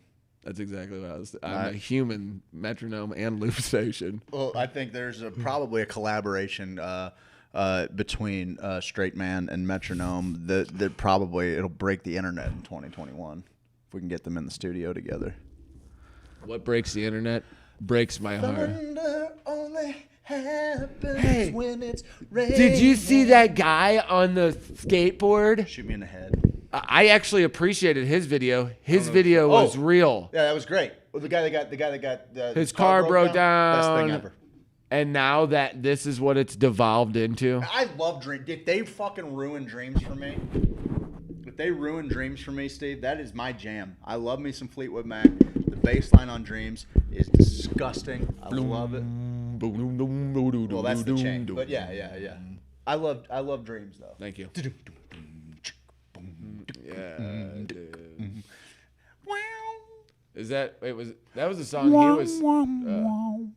Were they doing it to the same song? Yes. And dude, I'm like, not Dreams. I thought they at least picked a different Fleetwood Mac song. What's wrong with people? Didn't. That's what I'm saying. Don't take me back. TikTok did this. No, the people did this. The people did this. We got to blame them. I agree. I blame all of them. But that platform was built on taking one song and everybody doing the same thing to the one song. Oh, sure. And that's what I'm talking about. You're right. People did do this. Sure. You're right. But you're that right thing, too. like that fucking that trend, I hate it. Kill Fire, I hate it. That's why on our reels, dude, we're bringing deep cuts. Did you see the one the other day? I didn't even see the latest one. See the latest one. I'll pull it up on the screen right now. See it and You do want me it to right pull it now. up right now? I don't know if the song it'll pick it It's 15 up. seconds, isn't it?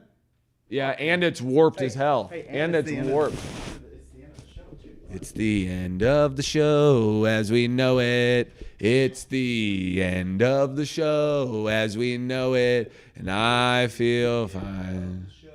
As we know it. And I feel fine now.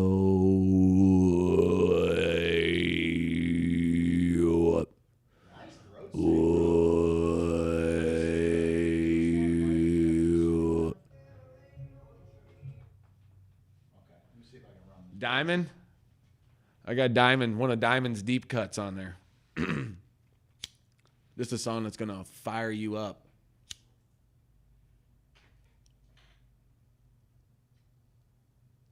Well, the wormhole is back, it says.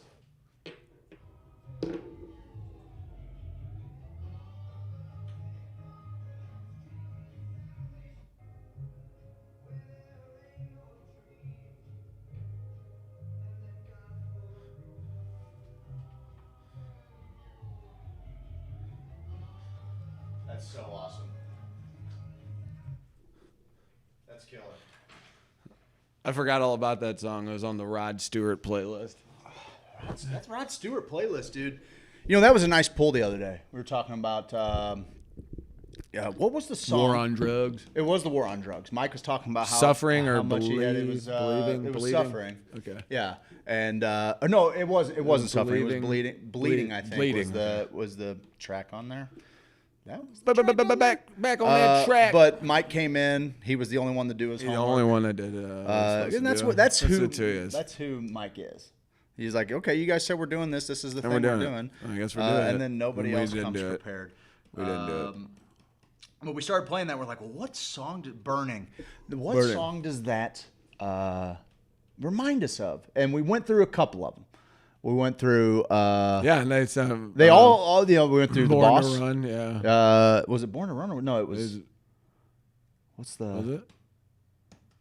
Dude, Bruce.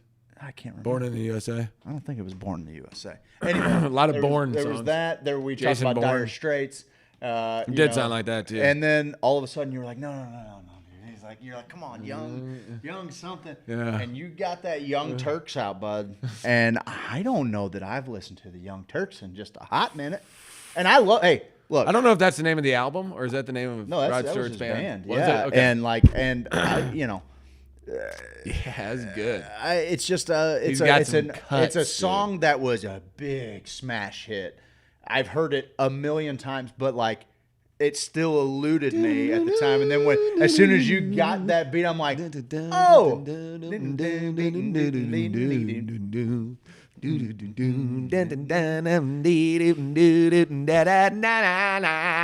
Ooh yeah, young hearts be free tonight. That's what we're bringing on the real. Like, you're not going to get the same song that every ding dong with the TikTok is singing. Okay? Every TikTok with a ding dong. Every TikTok with a ding dong. And every ding dong And with you're a going to get TikTok. deep cuts. I think we had hot chocolate one day. We had Kiss one day. I've got ideas, bud. I got ideas for one today. I got a jam. We did Ace of Base one time. Mm-hmm.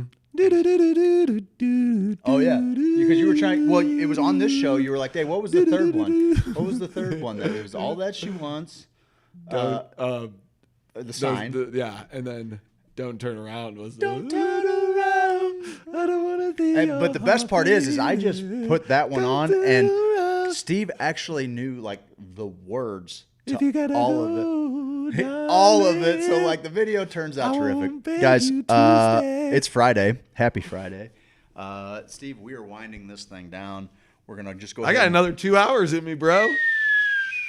We're going to land this ship and fucking burn. Crash.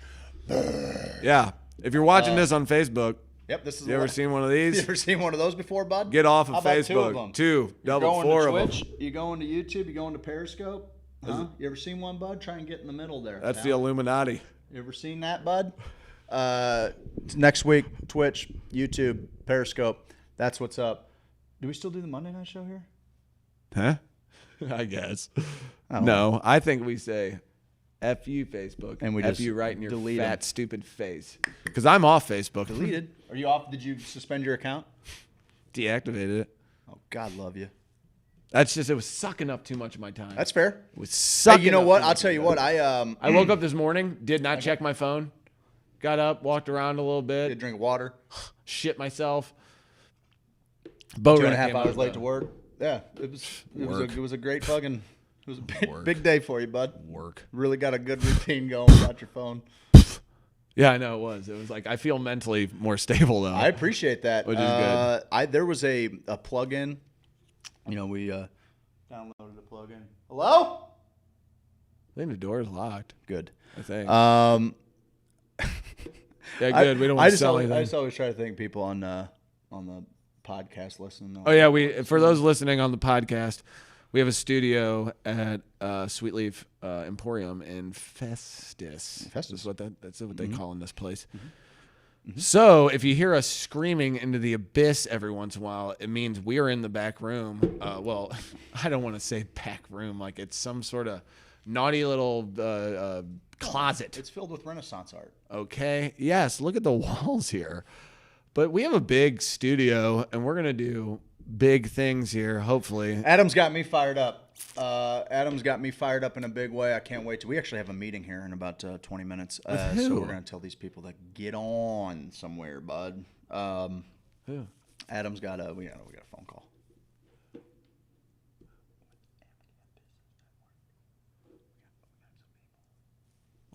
They haven't paid for this space. Yeah, I'm not. Oh, look, there it is. There's Jesus. Mizz Marketing. I can't see it. I can't read. There you go. We got We got a whatever. We got a phone meeting. Transcripts. Transcripts are transcripts. awesome. We're going to be looking at connecting people with texts, and we're going to continue to make awesome stuff and have a little place to hang out for everybody in the morning. We had friends out here last night, and it was great. I had a blast with Bo. Bo's trying to get on board. Matter of fact, Steve. Bo, we love you. I'm a big Bo fan. Oh yeah, I really enjoy Bo and the drive home we had last night. I was gonna say you guys got to get a little drive home last night, get to buddy up a little bit. All right.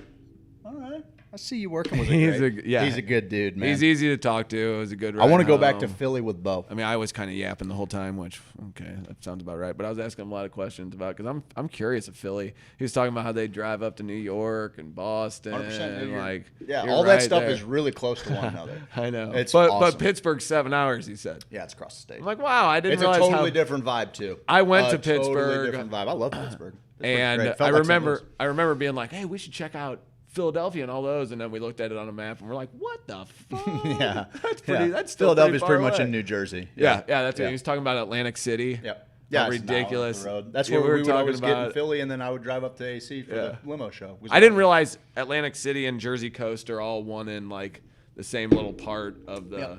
Is the whole Jersey coastline kind of filled up, or isn't Jersey where all the rich mobsters live? Maybe. Tell us. Yeah, maybe. You said you wanted to be in the mafia yesterday. I did. 100% as a kid, I wanted to be in the mafia. Oh, as a kid, you said now. Oh, I mean, I'll take a gig. Yeah, I would too. Yeah, seems like all right. Look, gig. whatever. Yeah. I'm poor. Yeah, just pay me. I don't care. Just pay me at this point. You seen Mr. Robot? I still haven't. Oh, I know. man. I know. It's the one that I gotta do. I mean, maybe you won't like it. I think I'm going to love it. I have no qualms about that. Intense directing. I have no Sam qualms S. about Mail. it. It's one of those that I'm not sure Miss would be into, and it's a hard one to carve that much time out for. I got that kind of fucking time. I'm going home and catching a half hour of a movie before I'm falling asleep. Yeah. The directorial scenes, though, the way the director shoots these scenes. Mm-hmm.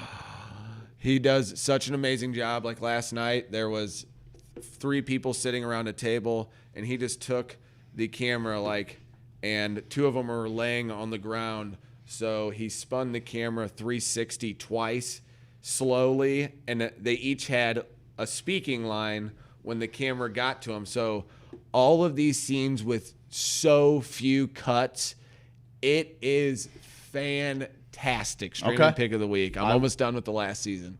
Well, how many we got? Is it now? 4. Are they done? I mean, it's getting a little deep now. They're done, I think. Oh, okay. I think, yeah. Okay. And it's Sam Esmail is the guy, but the guy who played Queen, he's God, I can't remember his name. What the hell is his name? David Bowie? No. Well, no, he played Freddie Mercury, but Yeah. but his name is. Yeah, no, his name sounds like David Bowie. Change out and change, yeah. You know what I'm doing tonight? No. I'm going to. No, I said, do you know what I'm doing? Oh, I thought you said, do you asked want? I don't give a fuck if you want to know. I know. I'm gonna tell you. I've been talking for 3 hours. You think I don't have 5 more minutes? This had to be one of your favorite days. This had to be your most favorite day. It was fine. Good. That's what you do. All Craig, what we do. all day. That's what we do. It was kind of nice. I mean, I had my thoughts. And it was kind of nice. It was kind of great. Not gonna lie. I'm not gonna lie. It was quiet. Kind of nice. Got to wake up kind of gently on my schedule. It was pretty sweet. I'm going to Creepy World tonight. I haven't been to a haunted house, Steve-O, since I was a young lad, maybe a 13-year-old kid. And tonight I'm taking my 13-year-old kid to Creepy World, and we're gonna go get scared. And I'm really excited about it. You need COVID testing before you come back in here. I don't give a fuck. I'm going to sneeze. If I got COVID, I would come directly to your house and sneeze in your face. No. Didn't you hear how they're doing haunted houses now? No. It's just a bunch of sick people like, and you're like, ah! They walk you through the COVID ward. They're not washing their hands. There's a bunch of sinks that don't work. Is that what the phone call is about? What you're doing tonight? I got a steady job hauling items for the mob. I can't read. You're going to have to tell me who those are from. Those are from James Alexander Hillbig. Oh, our guy. Last night. He's great. His story was one of the best stories I've Buddy, ever heard. I want to animate it. One of the best stories I have ever heard. I wanted to animate it because, well, A, it's absolutely hilarious. B, I didn't really know where it came from. It was so great, like what that story led to, which was like why he chooses to, be good and try and donate to good causes or whatever. Like his why. He found his why at the end of this. A viney cliffside into the redwoods. Thank you, Ken Paul. Rami Malek. Rami Malek? Come on. Well, he put Malik, but it is Malik, I think. Oh, so you're going to blame him? Well, it was spelled wrong. I can't read. So then don't correct me on pronunciation if you don't know how vowels sound, bud. Thanks, Ken Paul. Thank you, Kenneth. No, and we're gonna do everything we can. This is what I'm gonna. Yeah, Ryan inspired me the other day when he came by and said, "Hey, these guys wanted to be in Trolls. And guess what? They used The Secret. I'm gonna use The Secret to get him his little shaman village." With the okay, and maybe, and I'm with you. Maybe you use The Secret to get this thing as a little. Can't do it for yourself. That's what I'm realizing. Well, that doesn't. It doesn't make sense work that those way. Guys did it for themselves. It's 100% how it works. No, it's not how this. Not for me. Oh, fine. I'm working against you then, pal. I'm trying to help you. You're just saying the guys. Okay, fine. I'm doing it for you. You're doing it for me. Yes. Okay. That's how they did it. Okay. There had to be some sort of. You can't be always out there. The Secret doesn't work if you're doing everything selfishly. It's not about selfishly. It's about the universe is abundant, and will provide if you trust in it, and you don't look at it and say, "What the fuck are you doing right now, man? I thought we were doing something." That's not trusting the plan. That's the universe saying, "You doubting me, motherfucker? Good, keep doubting. Sit in your shit." Yeah, no, I don't want to use The Secret because that's all bullshit.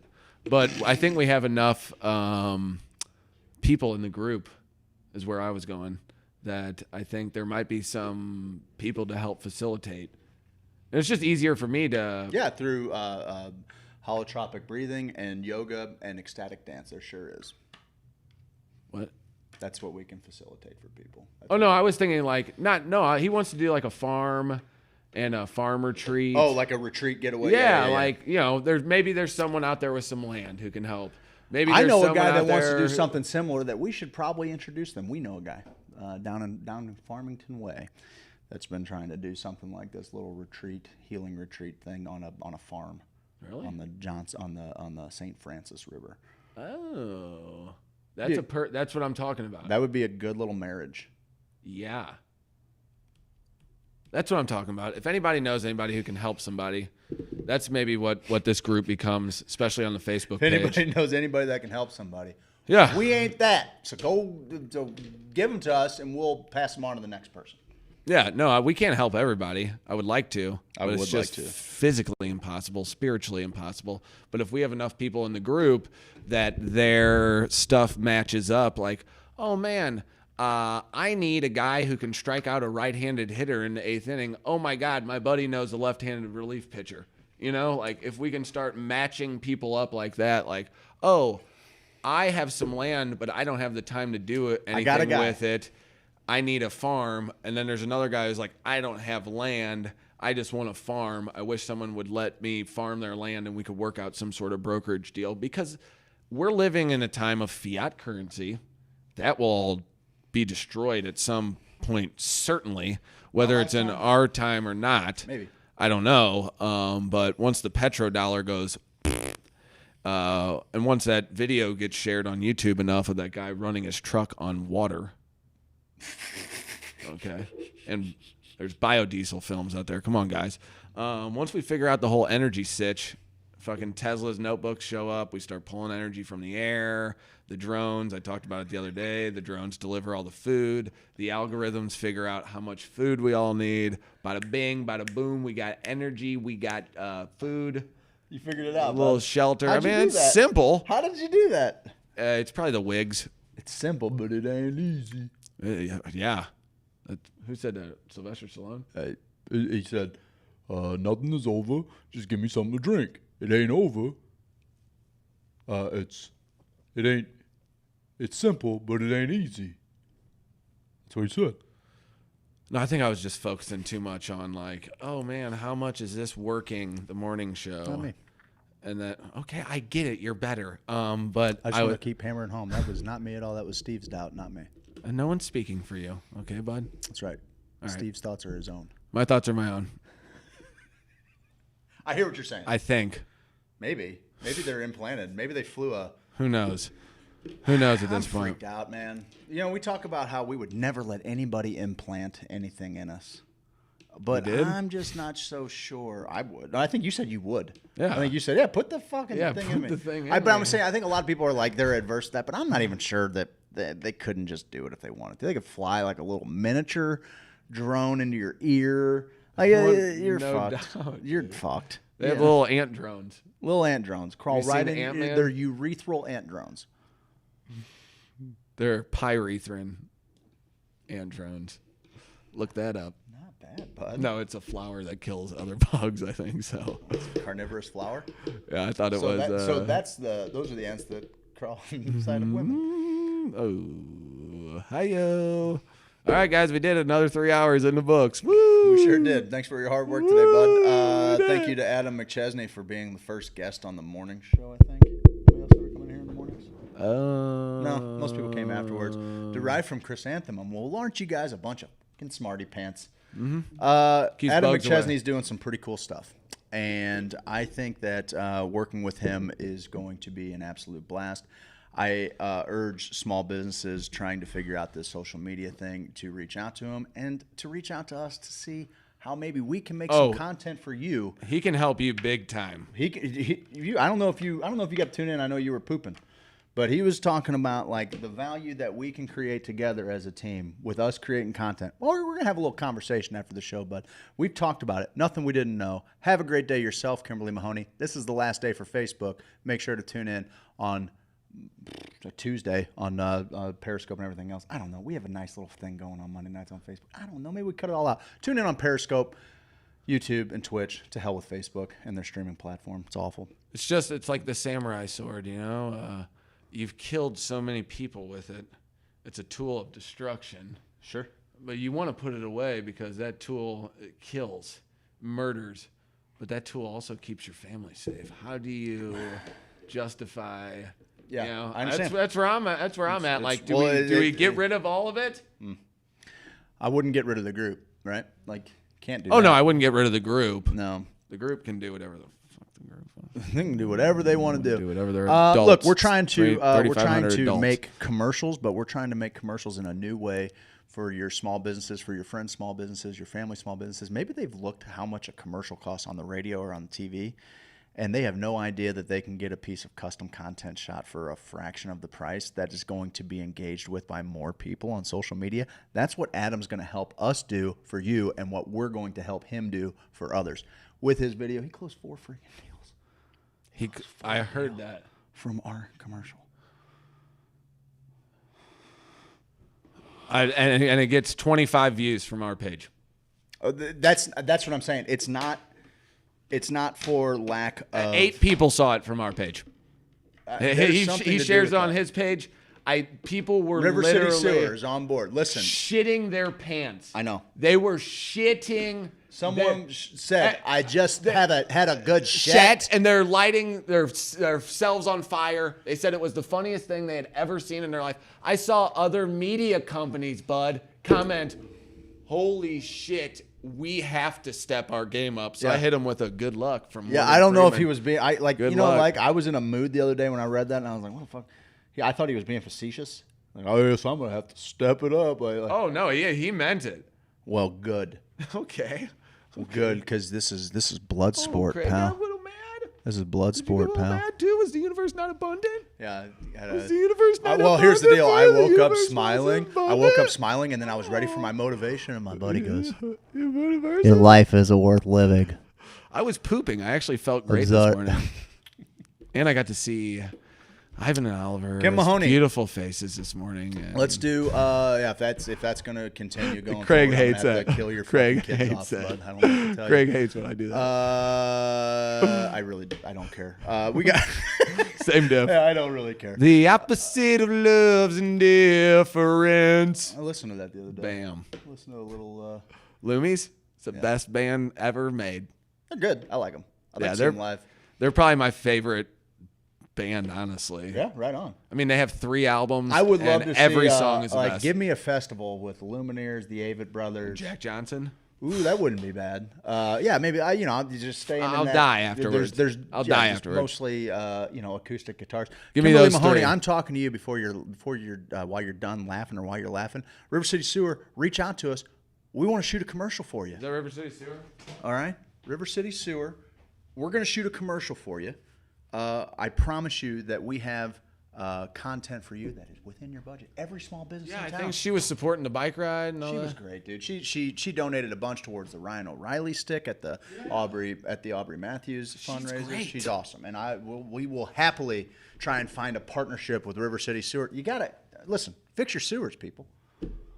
Your sewer mouths. Yeah, your sewer gutter mouths. Fix your sewer mouth. Trash pigs and your little gutter mouths. That's what they'll do. They'll come out there and fix that little sewer mouth of yours. Your kid's got a little sewer mouth. Remember when you could pay Bam! people? I like that. That was a nice backhand, bud. It was a real Remember good one. when you could come and pay people to beat your kids? Well, remember that? I'm not sure that No? it was ever okay to come while some people beat your Well, my kids. dad did it all the time because then he'd pay someone. I'd walk outside the house. They'd give me one of those. They just give you one? Couple. Dude, Maybe that's two not a bad pop. play. Like, And then if he'd I come just up go and to be a like, kid hey, down... Hey, get off my son. He didn't have to be the bad guy. Man. Are you okay? Did he do that because you didn't do your homework last night? Good. Maybe he That's did. a nice play. That's a All right, nice maybe play. do your homework next time. All right, kid? You all Is right? that what he did? And I was like, Jesus Christ. Georgie how did was that guy, a gosh dang How did that guy genius. know that I didn't do my homework He's last a gosh night? dang genius, dude. Go a little two-piece combo. Just to let me A know, it little wasn't two-piece assault. combo. No. Wasn't No, assault. let's just wake you up. It was honestly like he could have been walking by and accidentally. It could have been an accident, but I know it was not accidental. Right on, man. Well, it's been a fun week, guys. Next Monday, we'll see you on every platform that isn't Facebook. And you guys will still be able to talk to one another. That's what the freaking chat thing is for, guys. All right? That's what it's for over there. You look at the chat, and it's people from Facebook. It's people from Twitter. I think it's people from... popping everybody into the Restream bot now. I didn't realize that. The Restream bot will put comments in the actual feeds now for people. So not even just on the side of the page. Yeah, yeah. It'll YouTube be in for people's sure. I don't know. feeds. Does Twitch do that too, I guess? Twitch does. Twitch, YouTube, and Periscope? Maybe not Periscope. I think Okay. it's Twitch and All YouTube, right. I Well, saw. either which way, we're gonna put it right here so We're gonna put it right- you guys can enjoy it. Right? It's right there. It's right there. It's right there. Where the sun is. Native Hemp Extract, enter code HOSO, get 30% off of your entire order site-wide. Go to nativehempextract.com. You can find it at HoosierSophisticate.com. Just click on the Native Hemp Extract tab.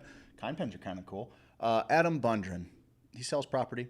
He buys property. He does that for you. And this one's going to blow your mind, bud. In the year, on this day in future, brought to you by Bundren Property Group. Bundren Property Group. 4004. The year 4004, according to 17th century divine James Ussher, Archbishop of Armagh, and Dr. John Lightfoot of Cambridge, the world was created on this day, a Sunday at 9 a.m. I don't even know what that means. Does he know that we do things? Well, it's 10:19. Well, it wasn't when he called the first time. Answer it.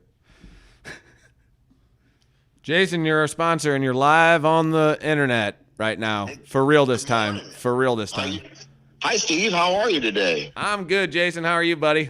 I'm all right. I'm all right. It's a Friday, so it's just about winding up for the craziness, and then we're going to have some fun and make a bunch of glass this weekend, and hang out with a bunch of people, and I call them people, but they're probably customers, and do some certifications. We're going to get people legal this weekend pretty heavily. In fact, I'm ready right now to hold off on any kind of, well, I won't even get into that. I'll talk to you later about that. So anyway, what's going on with you? We're on the radio still. Craig's really dragging this show out, and I'm like, hey, man, I got to run this store. Steve showed up late, 2 hours late to work, Jason, so I'm making him put his 3 hours in before we go off. We're doing a 6-hour broadcast. Jason, it's my own show. I can do whatever I want, okay? If I got to No, it's not actually, Steve, I don't think you can do whatever you want. I can do whatever I want. I've asserted that over everyone with my petulance. Well, all right, Steve. So I'm off Facebook. I'm off Facebook, so everyone can suffer without having me on. It has been. I think Facebook's stock's probably down. I forgot to make an announcement though. Yeah, you didn't announce it. So that was dumb. Really what was the announcement supposed to be? I'm leaving. If you don't like it, then good or whatever. Like I gotta get out of here. Wait, Steve, I quit life. Yep. I need you to talk me off this ledge, please. Okay. Wouldn't it be nicer if people just did that? They're like, listen, I'm really not going to do any harm, so don't freak out or anything, but I want to kill myself. Can you please make me feel important? I tried to do that, but my partner is a complete asshole when it comes to that stuff. He's got no time for it, Jason, and I don't blame him.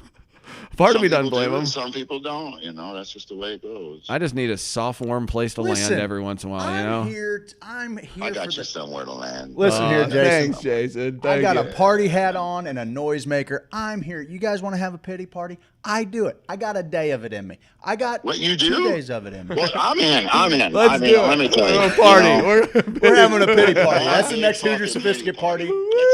1100 Shapiro Drive in Festus. We're going to throw a whole pity party in the gloomy other side of the building. Yeah. Everybody has to lay down on the I gravel. will bring the party favors, man. I'm telling you right now. Let's do this shit. Jason, you got anything you want to tell these people? You know what? The next 3 people that show up at 1100 Shapiro will get free certification, and I'll pay for your grow license too. Get the fuck out of here. So the next 3 people to show up to Festus, 1100 Shapiro. 1100 Festus, 1100 Shapiro and Festus. With the next 3 fucking people. You better hurry up because this ain't no joke, man. You'll get a free certification, you'll get a free patient license, and you'll get a free cultivation license with the state of Missouri, all on my tab. Did you hear that, you freaks? I said 4. Excuse me, 4. I think you said 3. You said 3, but you can't. Okay, 4. Well, whoops. Oh, boy, you can't take that back, can you? He's the best. Oh, okay. All right, well, we're going to do it. We're going to give out 4 of those today, brother. Have a nice day. See ya. Love you guys. Love you too, man. Dude, that's what I'm talking about, bud. That's what Sweet Leaf is. That's what everybody we work with is always trying to figure out ways to make this better. Lock the door for 30 minutes. Look, that is Anybody want to come up here and grow legally? outrageous. If you want to become a patient. Does it count? What? Like we bring up Jen needs one. I want to call her. Yeah, Jason. I gave away cultivation. I gave away 2 of the cultivations. Guys, he's covering the. That's 125. Is that right? Ish. What your cultivation's an extra 75, isn't it? Right, and then it's 25 to say, so it's 100 plus the $100 cert fee, so it's a $200 value. Yep. He's giving away 4 of them. He's covering the whole nut. That's pretty impressive, guys. So, come on down. Come on down to 1100 Shapiro Drive in Festus, Missouri. We're gonna get you a certification and a cultivation license. Get your butt down here, man. Come on down to Festus Town today. That's somebody else's. That's somebody else's. No, that's like, come on down to Edward's Carpet Store. Really? Yeah, it's a good jingle. That's they got the second carpet shout out we've had on the show today. Yeah, the carpet stores know how to do it. Well, I was just talking about, Becky, if you were a kid, if you were a kid in the 80s and 90s, like if somebody said, "Hey, little dumb kid who doesn't know much in this world," who's never had to redo a house or pay any of the outrageous. How'd you know my nickname? You little dumb kid. Hey, little dumb kid. What's he doing now? You are on the air again. Hey, I wanted to let you know, this is like a little public service announcement for everybody. If you say you're going to quit Facebook, just fucking unplug the motherfucker. Throw the fucking computer out in your fucking street and let the next bus fucking smash it. Fuck it. It doesn't fucking matter. Nobody cares. That's not what we're here to do. It's just fucking stupid to sit there and say you're going to quit Facebook because you got a fucking problem with some stupid decision you fucking made. That is fucking retarded. Pardon my French. Oh, God. Yep, you ruined it at the end. That's freaking canceled, you ruined buddy. it at the end. Good job, you hard R. No, that's not what's happening. I just want a personal break from it. It's not a deal, guys. I don't think it'll be back on in 7 days. I'm sorry, Steve. I thought you were actually I didn't realize you were actually doing that. I thought you were discussing other things. Oh, yeah. So I do apologize. If you're actually leaving there, that's cool, but make it legit and say why. But if it's because, somebody passed away and you don't know how to deal with that shit, then, that's just silly. Oh, yeah, no. I think my friends and family helped me with that shit. No doubt. Exactly. I just got too absorbed in the numbers game of Facebook, and then I would get absorbed in the scroll. In the endless scroll, I'd find myself sitting in my car for 10 minutes, and I'm like, dude, that's 10 minutes of content creating you could have done. Or just anything. Don't trick yourself into I'm with you on thinking. that, by the way. So I just want to go a little while without it, but now I have to smash my computer and throw it in the fucking street, as Jason said. I like it. Well, listen, I'm serious. I'm serious about that. Here's the deal. Facebook is a great platform for all kinds of great things, but what it is not a gauge on your life. It is not a gauge on your friends and family. It is not. It is not important that you watch Facebook every 5 minutes or not be a part of it. I can't tell you how much I have been so segregated because I have a job and I can't watch Facebook all the time. There are a lot of people offended at me because I don't respond to shit I don't even see. And so that's just a joke. That's what makes Facebook so stupid, because some of us have serious lives and can't just fucking chase it around. I'm not kidding, Steve. I did not know that Aubrey was sick until somebody called me several days later and said, she's getting ready to pass away. And I'm like, why the fuck didn't anybody call me? And I'm going to tell you why. Because everybody assumes that I'm on Facebook and all I can do all day is scroll. And the truth is all I see is the good thing. I don't see any bad shit. And since I'm a pot smoker and I sell weed products and all that crap, Facebook flags me and my personal account. And they only let me see what they want me to see. When it comes to cannabis or anything relative to that, they have throttled the shit out of me. So while everybody else has a good time on Facebook, I sit here wanting to blow my fucking brains out because everybody thinks I'm a dick that doesn't pay attention. But I do pay attention to the real world outside of that fucking Facebook, because there's a real world with real fucking people. Amen, brother. That's exactly what I was just talking about yesterday. I got to get more into the real world than that virtual and then shit. There's this other fucking problem. Check this shit out. You know that if I say a word and somebody on Facebook doesn't like the word I say, all of a sudden I'm shit on because of a word. Yeah. When I thought we were in the United States, like the land of the free, where I can say whatever the fuck I want. If you don't like it, just turn the fucking shit off and go away. But if you can't just shit on me because I say a word. That's just stupid. It's a word. It's in the fucking dictionary. We're done with the cancel culture. I mean, you can say whatever the fuck you want on this thing. Yeah, that's exactly right. Oh, I mean, this is that's a loaded gun. Yeah, and I'm not saying you to push the boundaries or anything, but no, I won't, and I do apologize. But when I get heated, I say things that are out of the dictionary, like the word retarded. Somebody told me a couple weeks ago never to use that word again. And I'm like, fuck you. You got another list of fucking words I'm not supposed to use out of the dictionary because it just means it's slightly skewed. It doesn't mean I'm making fun of somebody's mental health. That's not exactly, but it's part of my language. And if we're going to change the language, then we have to have some kind of an open door that says, listen, this person is habitually saying something. They're not really hateful. They just have a word, and you're just want to shit on them for a word. Well, it's probably easier to transition people out of those programs, out of saying the same thing over and over, if you're a little bit more graceful in helping them understand why maybe that word is different, rather than attacking them with venom and being like, hey, you can't say this, you're an absolute monster, racist, ableist, whatever. Put an ist on it, and that's what you are.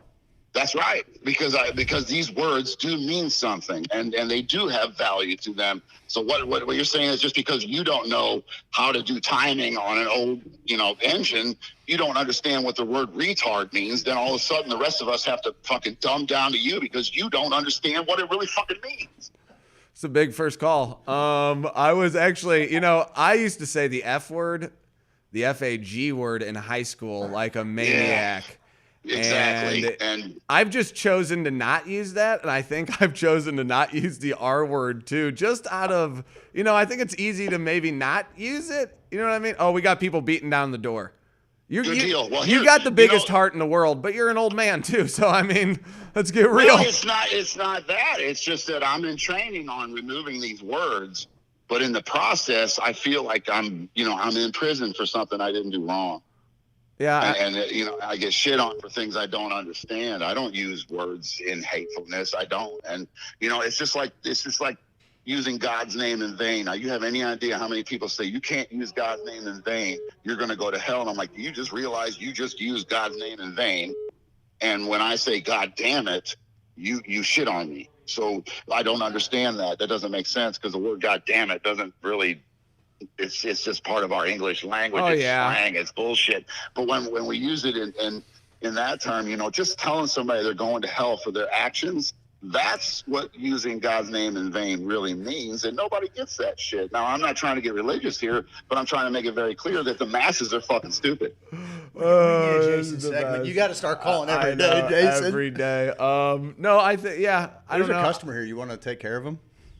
Well, I'm sorry. I didn't mean to call you guys out on anything, and I do apologize. No, you didn't call us out on anything. Yeah, we right. I didn't think I did, but I felt like it at first with the Facebook thing. No, you definitely called me out on the Facebook. Oh, yeah, no, I didn't even know you was with that, Jason. I had no idea you were leaving. So, anyway, let me get back to work. I got some stuff to do. I will talk to you guys later. I do apologize for all. Quit apologizing. You're the man. You're making it happen. You bet. Have a good day, guys. Love you. See you, buddy. Love you. Bye-bye. Bye. All right.